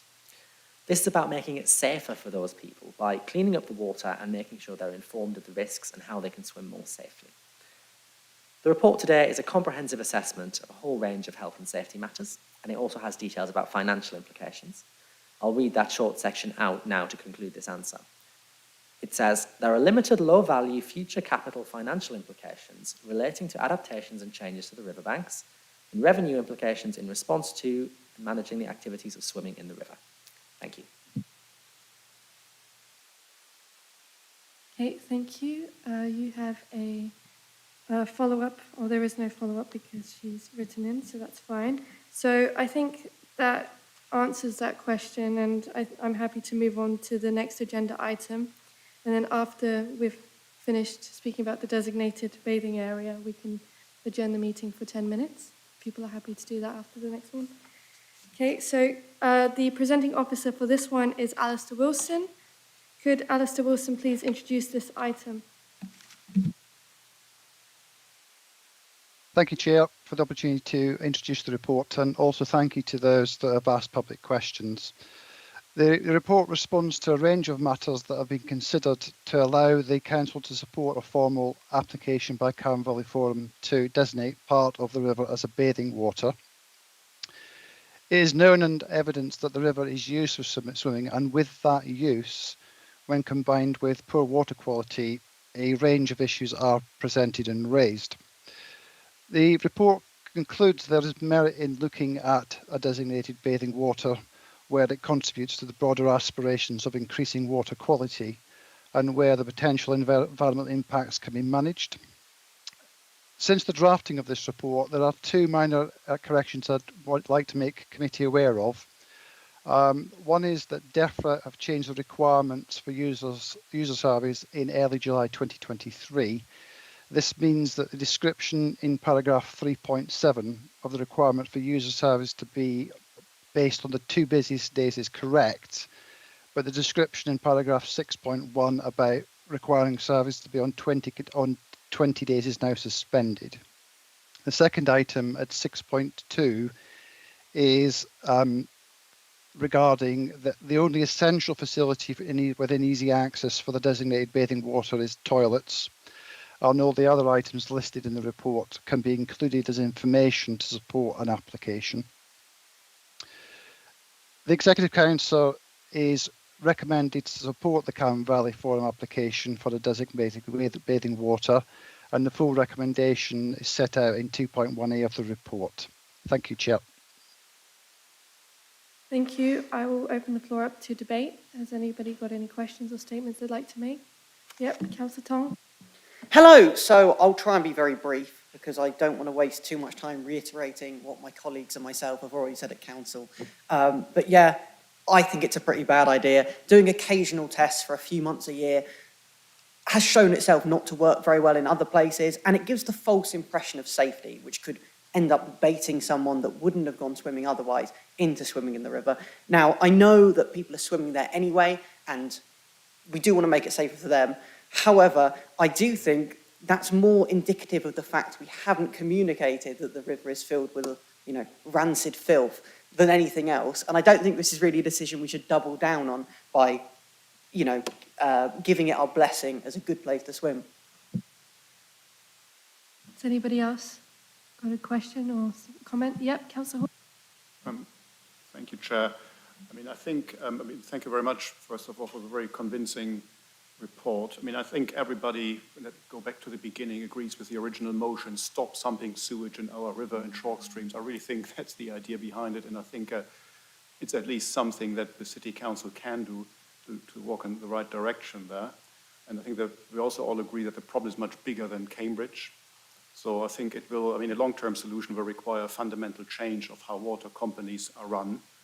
And speaking for the Lib Dems, we are calling for them to be turned into public benefit companies so that the profit actually goes into investment of infrastructure, not to shareholders. It's a bit stupid that government basically responsible for providing the infrastructure, but the profits then go to shareholders.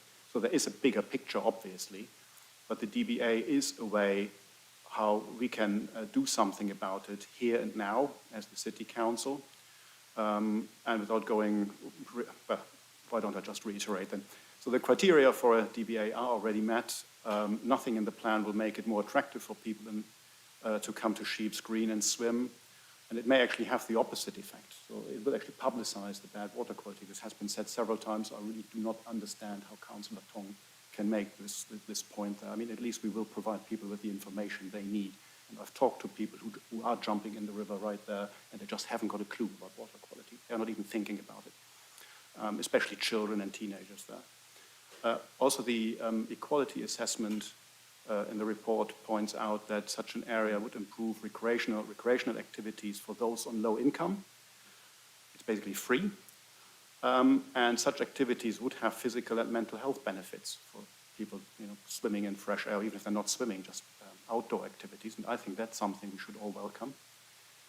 And the report mentions manageable risks, and risks certainly exist, and the possibility to constrain and limit swimming and other activities should they have detrimental impact on nature. So obviously this can be assessed and it can be dealt with in the future.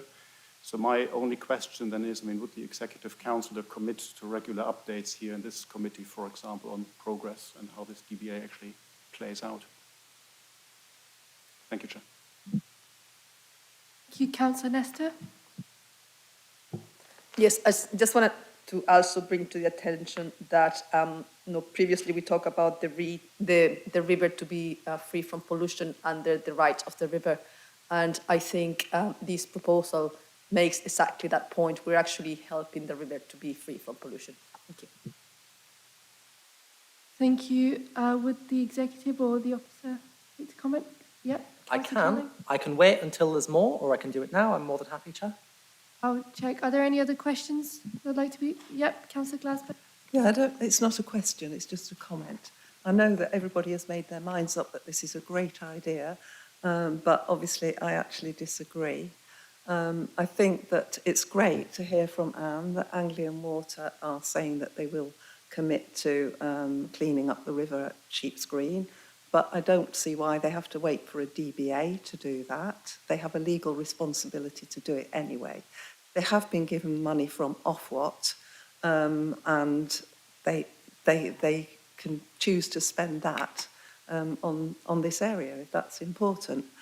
I also think that I don't agree that this is at present a very popular bathing area. It doesn't really meet the DEFRA criteria. There's not 100 people swimming there most days. I know that this idea that you can do it for 4 hours on 2 days or on 2 occasions has given high numbers, but I'm sure that anyone who goes there or knows it well knows that it is not at present a very popular bathing place. It did used to be, it was a town bathing place, but that was 50 years ago. I mean, it is a nature reserve. Sheep's Green is a nature reserve. And I do think that the concerns about the environment there that have been raised are very important ones. And I don't think that it's something that you can go back to later and say, oh, God, that was a mistake, now we've wrecked this place. There are real concerns that are raised in the report about issues to do with the cattle that are actually very important for the management of that area. That's not really very compatible with having people swimming there, or a lot of people swimming there. There's the issue about the Rush, which is actually designed as a fish pass. And okay, it's now included as a bathing area in the Cam Valley Forum's designated area. But that has real environmental implications, which again have been noted in the report. And I just think that there's also, it makes it clear about the need to maybe clear roots and branches from the river because they are clearly hazards for people bathing. But what about the ecological impact of it? I think it would be more important to assess those things before we support this rather than afterwards to be saying this was a mistake. And as I say, I think that there are not that number of people there at the moment. And if this did attract more people, it would be harmful. I think that, the point that you made about the hazards of people swimming in the river when it's not notified that it's the levels of pollution in it. Well, why would the council have to wait for a DBA to put up notices to warn people about it? We could do that anyway. So basically, I can't support this because I don't think that it really addresses the issue. I think that Anglian Water should be funding this anyway and do have the funds to do it and probably will do. So we shouldn't need to have a DBA. We can put up notices without having a DBA. And as I say, the risk of harm is too great. So on the balance of benefit and harm, I have to come down that I can't support it. Thank you, Councillor Glasberg. Has anybody else got a question they'd like to ask? Okay. Councillor Carling, would you like to respond? Indeed I can. So, Councillor Houck, I think your query is probably easiest to address. You asked if we can commit to bringing regular updates to this committee. Yes, we can. No problem. Councillor Tong, you spoke about sort of communicating that the river's full of rancid filth. We'd like to get the rancid filth out of the river, ideally, not just communicate about it. And this is what that seeks to do, in short. And Councillor Glasberg, I think that it comes on a bit to your concerns there about the environment and such like. I think the overriding environmental problem is that the river's full of sewage, which is obviously not great for all the wildlife in it, and we could do with sorting that out. But, you know, there are some valid concerns that have come about the impact of this on wildlife. They will be addressed in the consultation by DEFRA at the end of the day. And as I've said, I think my position is that removing sewage from the river would be very beneficial to the wildlife, and I think that overrides it somewhat. You mentioned a problem with cattle. I don't agree that that's an issue. The council has various methods of dealing with that, including sort of geofence technology. Alistair may want to comment on some of that later, I'm not sure. But more broadly, what I did want to do at this committee is just respond to some of the comments, Councillor Glasberg, that you have made in a letter to residents quite recently, which was sent out to Newnham residents by the Newnham Green Party, signed by Councillor Glasberg, and I have an electronic copy of it here that I'd like to quote from, if I may, because I think it's important that the claims within are addressed. So it says, first of all, areas with designated bathing area status must promote bathing in the area. That is an outright lie. There would be no such obligation on us. I've said it many times, and I'll say it for the third time this meeting. The council has no intention at all of actively promoting bathing in the river. This is about letting people make informed decisions, making the large number of people that already swim in the river aware of the risks of doing so and helping them understand how to be safer. And most of all, it is about improving the quality of the water for the benefit of residents as well as the animals and plants that call the river home and rely on it so heavily. The letter goes on to claim that, quote, Labour and Lib Dem councillors voted against assessing the potential environmental impact of this proposal. That is also not true. We supported bringing a report on exactly that to this committee today, which is why we are here. It goes on. The letter further claims that designated bathing water status would, quote, risk opening up Cambridge's unique green corridor to development. Again, this is completely baseless. It has no grounding in fact, and I have no idea where it's come from. There are a number of other points in this letter that I do take issue with, I'm afraid, but the other one I would like to specifically debunk is that which refers to designated bathing waters being part of, quote, campaigning to clean up one small section of the river. Water in the rivers does move, and the problems are coming from upstream. So by requiring this stretch of water to be cleaned up, it means that the problems upstream have to be addressed, because, as I said, the water in the river is moving down. If designation goes ahead, it forces Anglian Water to get their act together. We've just heard Anne explaining how £5 million of funding would be put in by Anglian Water to upgrade the sewage works that we all know are the problem. We're not causing up to them here. They could choose to spend their money on the area, but the truth is, we can't make them do that without putting forward a designated bathing water application. That forces them to do this. It's all well and good sort of wishing that companies would do things to improve our river, but they're not. So it falls to us to make sure that that happens, and that is what we want to do here. I think that responds to everything that's come up so far, but I can come back in again if anything else comes up. Thank you. Alistair, do you have anything you'd like to comment? I think just to reiterate, the designated bathing water is a positive, informed starting point towards a longer-term solution, particularly around water quality and supporting swimming in the river.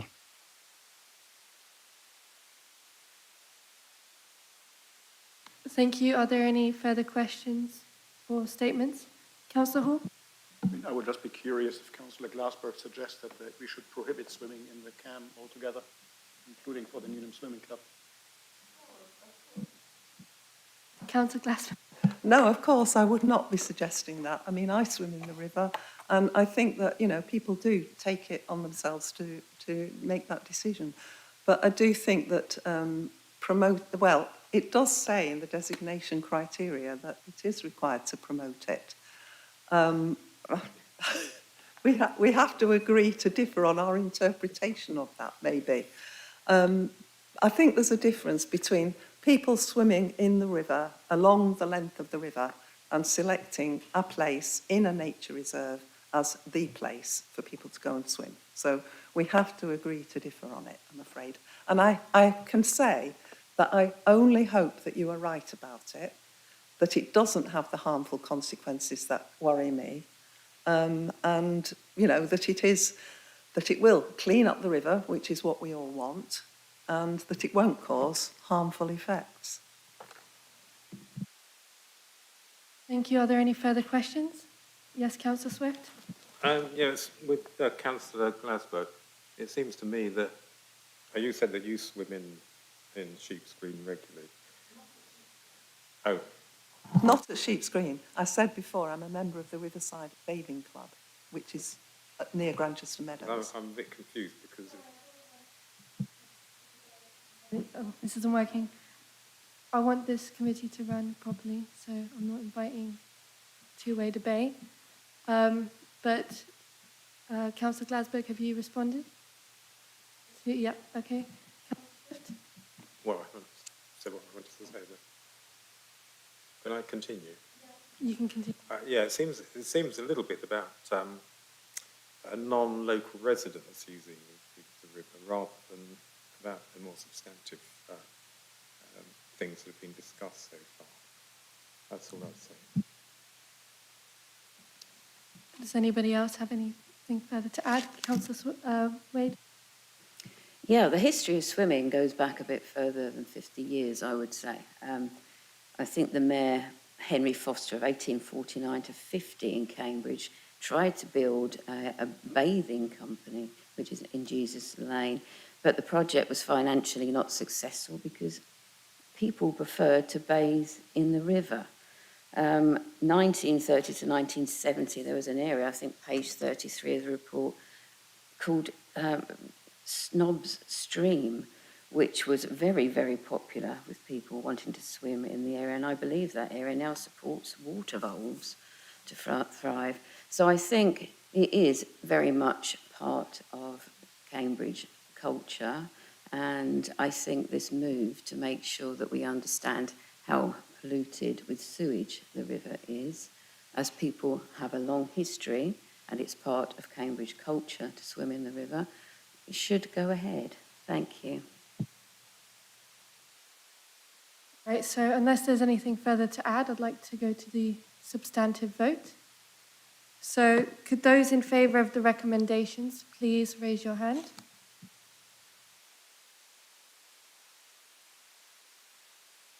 Seven in favour of the recommendation, Chair.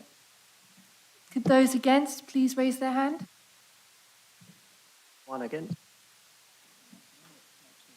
Yep, so we would now adjourn the meeting for... Oh, sorry. Sorry, could the Executive Councillor agree or disagree to approve the recommendation? I'm absolutely delighted to approve the recommendations. Thank you very much. Okay, I'm now adjourning the meeting for 10 minutes, and could people please return at 8:01? Thank you.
So we're going to now move on to agenda item number 7, which is the local government ombudsman decision on the Highfields tree belt. The presenting officer is Anthony French, who's the asset development manager, City Services Group.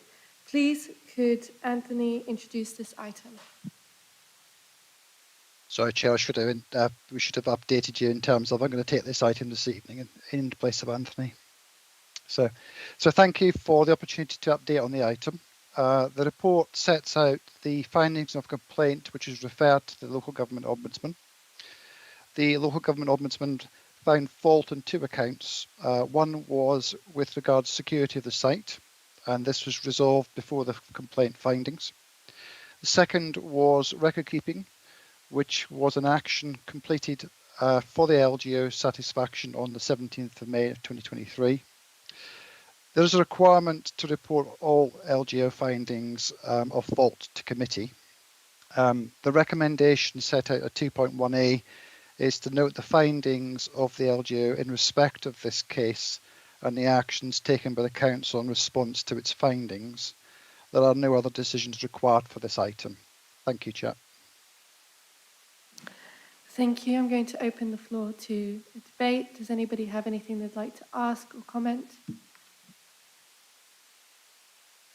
No, in that case, we would like to move on to the substantive vote on the recommendation. Could those in favour please raise your hand? Yep, committee notes the report, Chair. Okay, thank you very much. We'll now move on to agenda item number 13, which is on the section 106 funding round for community. Sorry about that again. Councillor Carl. Not to worry. No, it happens in all committees, every committee. Yes, I am glad to agree with the committee's recommendation. Thank you. Wonderful. Okay, so now we'll move on to agenda item number 13, which is on section 106 funding, round for community facilities and indoor-outdoor sports facilities. And the presenting officer is... Okay. Yes, okay, I was going to say, because Ian looks ready to speak. Ian, could you please introduce this item? Thank you, Chair, and good evening. Yes, this is a Section 106 report detailing applications from groups, organisations and facilities owners in Phase 1 for short-term delivery of projects over the next 6 months that were received to the end of September within the submission deadline. We also have a current Phase 2, and that's already open and will run to the end of October for longer-term projects, and these will report to a future committee in January 24. During the Phase 1 submissions, we had 9 eligible projects, 3 from community funds and 6 for sports funds. And recommendation 2.1 seeks approval to award funds to these projects, and Appendix A details the applications further. There were 3 projects submitted which weren't eligible for funding, and also a further 2 projects received that we've deferred to bring to the January report, seeking further clarification in the meantime. The second part of this report details £255,000 allocated specifically to the East Barnwell Community Centre project that the County Council was to deliver.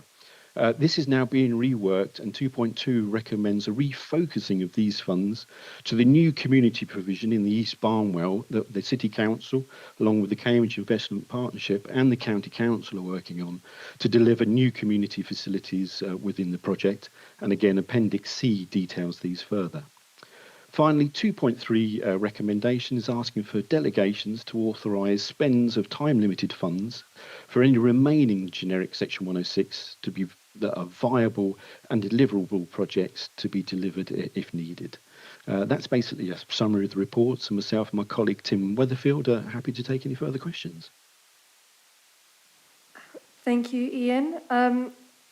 On the agenda item, it does say that Tim Weatherfield is the presenting officer. I don't know whether Tim would like to add anything at this point, or would we like to open up to debate now? Chair, I think Ian Ross has covered everything that needs to be said at this point. Thank you. Thank you. So I'll now open the floor up to debate. Has anybody got a question or a statement they'd like to make? Yep. Hello. So yeah, I'm a big fan of sport and fitness and all that stuff. So I'm really, really, in support of the first half of this, item, especially as a lot of the provisions will benefit Abbey. I think sport is really good for your mental health as well as your physical health. So any way to get that to people without having to have them pay an expensive gym membership is really, really good. But it is disappointing on the side of the East Barnwell redevelopment, especially with the stuff in Appendix C, which really highlights how long this project's been going on for, to have a last-minute refocus. To a certain extent, I think, risks undermining some of the ward residents' faith in the different authorities that oversee Cambridge and actually delivering these projects they've got planned, especially the big ones. However, I'm still very optimistic we can make really good use of the Section 106 funds. Naomi and I are in talks with quite a few community groups right now about what they'd like to do with it. So I think we can get something really good out of it in the end. Thank you. Does anybody else have a question or a statement on this item? No? Okay. In that case, I would like us to move on to the substantive vote for this item. Could those in favour please raise your hand?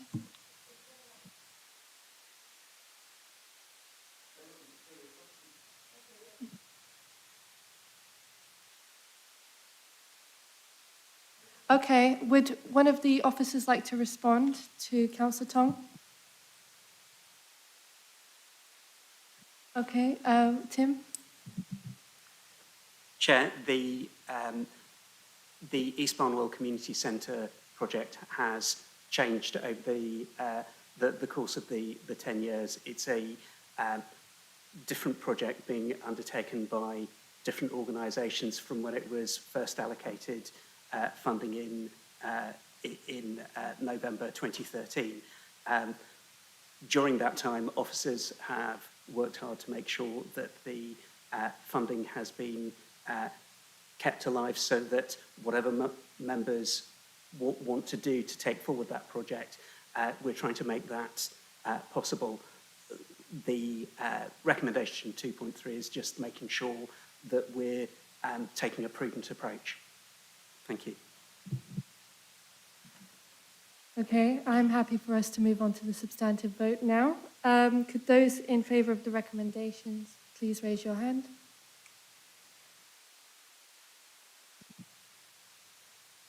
That's unanimous support, Chair.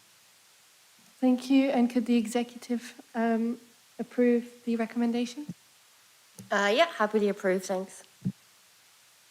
Okay, thank you very much. And now we'll move on to agenda item number 14 on micromobility management. And the presenting officer that we have matches the agenda item, and that is John Richards, and he is the Public Realm Engineering and Project Delivery Team Leader.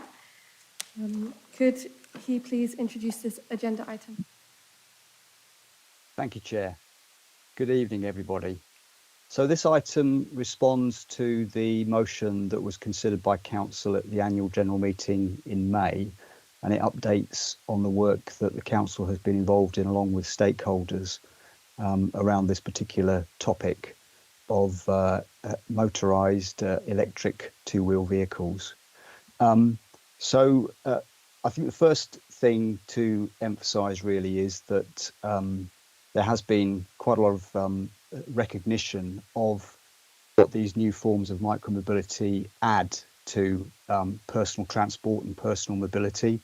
But like any form of change, it's not without some difficulty. And I think the council certainly welcomed the motion in terms of helping to highlight some of those difficult areas that we're sort of experiencing at the moment.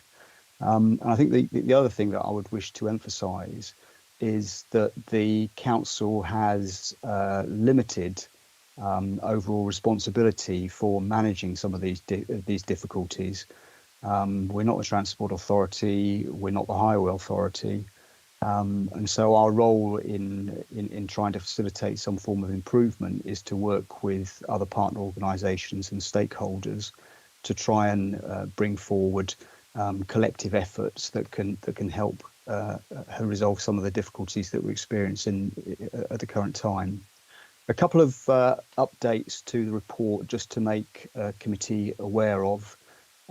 Firstly, we had an update from the Department for Transport very recently in regard to the future potential for legislation coming forward to create a new vehicle category into which a number of these different forms of micromobility might ultimately be placed through secondary legislation. There is still no clear timeline on when that might be. There has been some speculation amongst Department for Transport officers that there may be some inclusion or announcement in the King's speech in early November, but that's not likely to become any clearer, certainly for another month or so. So there's no commitment at the moment in terms of when that might happen. There certainly is a commitment in terms of bringing forward new legislation, and Department for Transport officers held a briefing with local authorities a few months ago to run them through the process that would effectively be involved in bringing forward new legislation. So we've got a clear understanding of what's involved. As I say, at the moment, that is lacking a timeline with it. But clearly, DFT officers are starting to put the steps in place that will be needed to bring that forward. And we await developments with interest. The second thing that I would add, Chair, is that the trial signage for Midsummer Common to try and help improve user behaviour was actually introduced it's been introduced this week. So I'm hopeful that it will be complete by the end of the week if it hasn't been already. So it'll be very interesting to see how that is received in the months going ahead. So, Chair, I think that's all I really wanted to outline or emphasise in the report itself. And just to remind the committee that the recommendation is to note the ongoing work around this particular item and the council's involvement in it. Thank you, Chair. I'd be very happy to take any questions that the committee might have. Okay, thank you. So one thing to note, Councillor Levian is a reserve member, but I'm aware that he wanted to be prompted on this agenda item as a mover of the approved council motion and wanted to attend to speak on the item. So if you'd like to speak. Yep. Yep, thank you very much, Chair. And just a small apology. I should have mentioned at the very beginning that I was here just to support this motion, as I'm not a committee member, but you've covered that. Thank you very much. And John has done a good job to introduce this. At the AGM last May, the motion there did request... Are you okay? Okay. It did specify that this meeting today should be used to help further the motion. So last May at the AGM, a motion regarding e-vehicles called for action to be taken by a number of bodies. This included a letter from the Council Chief Executive to be sent to the relevant minister, and this motion was passed unanimously. Since then, I've studied reports from other councils on the same subject. One thing I notice is that all the reports consider an existing licence scheme, like the voice scheme we have here. These bikes are already identifiable with the registration plate, and because of the commercial contract, the riders are identifiable. And to me, these aren't a large problem. A little problem, but they're not a major problem. In my view, these licence schemes are too limiting for what's coming. So my main concern are the privately owned e-mopeds. These are the heavy and fast vehicles which have all the access rights of a pedal bike, but the attributes of a light motorbike. These are becoming increasingly available on the private market, and we are seeing increasing numbers on our streets. The omission from various reports I've seen so far imply to me that the very fact that those privately owned vehicles are illegal on public roads means that they are not important enough for us to consider, because the riders are committing an offence and will be taken off the road by the police. Common sense tells us that sales of these are increasing. They're used on the public streets and they are not apprehended. So I call on the local police to properly enforce the law regarding these being used in public areas. Injuries and even fatalities are inevitable with these vehicles. After an accident, provided the bike is not severely damaged, the rider can simply ride off and disappear unidentified. I believe we need to sharpen the motion to do our best to prevent this worrying situation becoming increasingly common.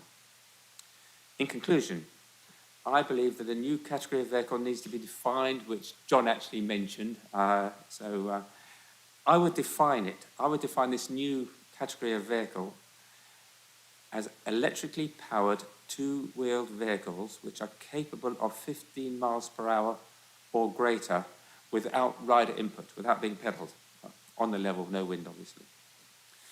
I ask for trading standards to ensure that the points of sale of privately owned e-vehicles are inspected and checked to ensure that purchasers are fully aware of the legal limitations of use. We should call for a national registration scheme for these vehicles to be clearly identifiable, registered, and their keepers registered. So these are private vehicles that people can buy. All of that in a similar way to normal road vehicles. Would the Executive Councillor support this and write to the relevant minister with the above request and include a date or a timeline as John Richard mentioned? Thank you. Thank you, Councillor Levian. I'm going to take other questions before I invite the officer to respond or the Executive Councillor. Are there any other questions or comments? Councillor Hawke? Sorry, Councillor Swift. Yeah, I certainly noticed today I was going along Pettigrew and then along Trinity Street and nearly got run over by the vehicles that you're describing. I also cycled over Midsummer Common this morning and noticed the new signs. The only thing I was confused about, because I didn't know they were going up, was that on one side there's a parent holding a child, and on the other there's a pedal cycle, and then in the middle there's a faint grey wire electric scooter, and I wasn't quite sure what it meant. But that's just a personal. Maybe it will become clearer as it gets more, as time goes on. Thank you. Councillor Hawke? Thank you, Chair. I would just, after second reading of the motion, I stumbled over a sentence, which I think was the Labour amendment to the motion last time about delivery riders and so on. So these drivers are therefore incentivized to cut corners in the interest of speed as a result of this model. Basically the gig economy. And I do understand the psychology of it, and I'm a union member myself. But at the same time, it could be interpreted as an excuse for speeding and for dangerous, reckless riding. And I really think I would like to just seek reassurance from everybody who supported this motion that this is not what it meant. It acknowledges that there's economic pressure, but you could just as well excuse taxi drivers for speeding. They make more money the more rides they get. So I really think it's important to highlight that the people who are behind the wheels or handles of the vehicles, they are the ones responsible. Because we are talking about really dangerous situations. People might get hurt or even worse. In fact, they have got hurt, and Councillor Levine had this experience. And I really think this should not abandon the principle of individual responsibility, so that people who are in this business are responsible for making sure that they are riding their mopeds, e-bikes, or whatever they are riding safely. Thank you. Thank you. Are there any further questions? Okay, Councillor Neff. Just today as well, I was riding back with my children from school, and actually my 10-year-old said, "Mommy, why nothing is being done about this?" Basically, he said these fast driving people that he almost crashed with them. So I think it's I think part of it as well will be education of the drivers. I don't know if that could be also be emphasized that once they have the vehicles, that it should, like, something just doesn't have to be hard or simple or too cumbersome, but just sort of essentials of like the laws of the road, basically, just to know what side of the road to drive. So, thank you. Thank you, Councillor Nesta. I'm now going to invite the officer to respond to what's been said.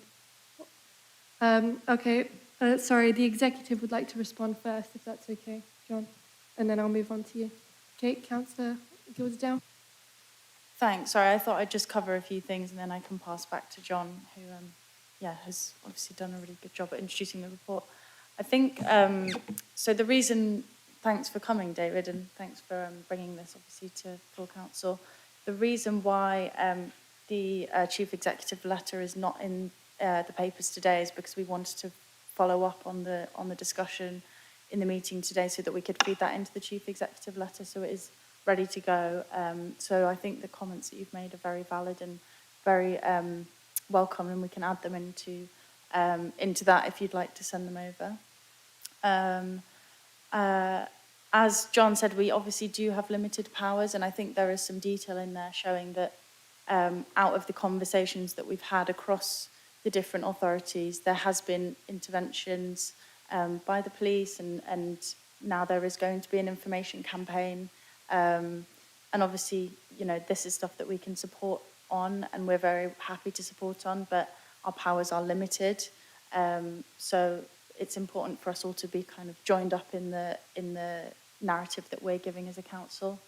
The respect signage is just about highlighting how we need to be respectful in our public spaces, and especially on parks. And I think John can give some more information on that, but it's really a trial. So if there is confusion about the way that it looks, or if anyone has any responses from residents, or if you have any specific thoughts on it, then it'd be really interesting to hear how it kind of comes across to residents, because if it works or if there's something that isn't working, then we can feed that back. And on the Councillor Hawke's comment about people being incentivised to speed, I think that there was never the suggestion that it was that we were encouraging people to be speeding or using this as a way to speed, but obviously with grey areas in legislation, it means that they are used by companies. For example, Just Eat gives the bikes to the riders, so there's broader issues here, not just about the individuals who ride them, but about the way in which the companies are encouraging that behaviour. And I think that's what the point in the motion was trying to highlight. And I think it's really, really good that we have been doing work to speak with the companies themselves, as well as the people that we're communicating with who are using the vehicles. But I imagine John might want to come back on a couple of things as well, so I'll hand over to him. Thank you, Chair. Okay, thank you, Councillor Gilderdale. Sorry, John, you can speak now. Thank you, Chair. No problem. Just a couple of points to add to Councillor Gilderdale's response.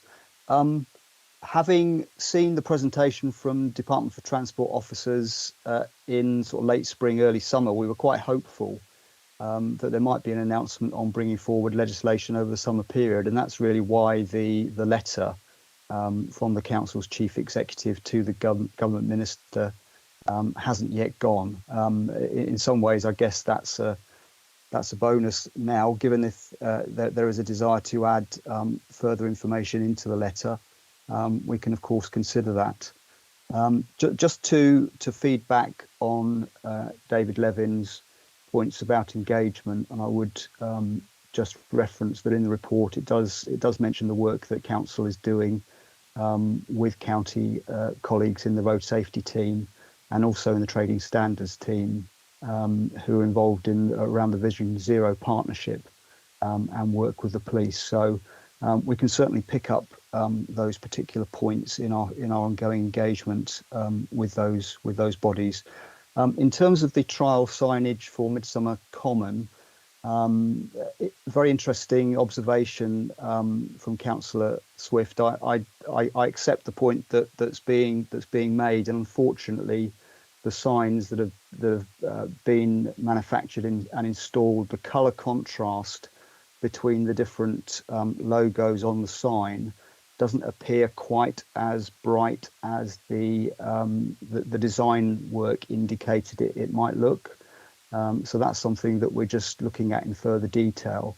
But I think the idea is that in fact, what we did was we picked up a sign that the county had already used on the Cambridgeshire guided busway access path, and a version of it that they'd used that incorporated an equestrian logo, so a horse logo, that was in a sort of a dark green on the lighter green background, along with the white walker and rider logo, and we adapted that to the form of a scooter, sort of cut out silhouette.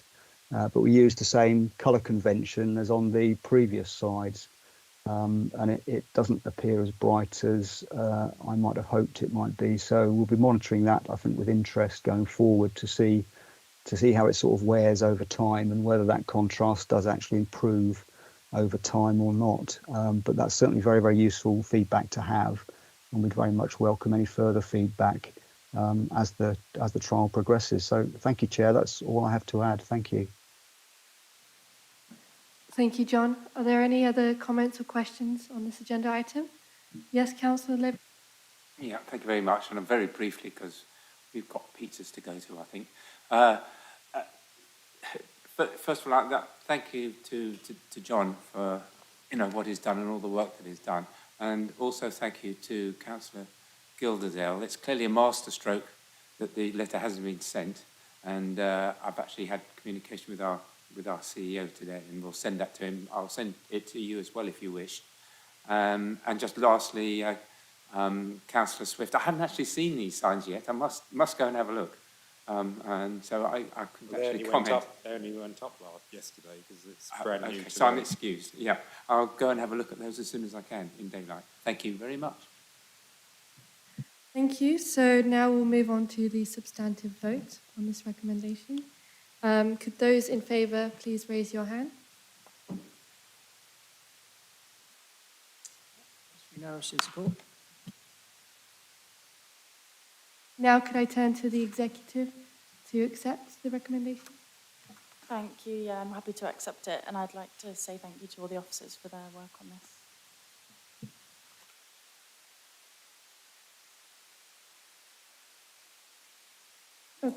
Okay, that concludes today's session. I just want to say thank you to everyone for participating, those online, those present, and all the officers for their hard work.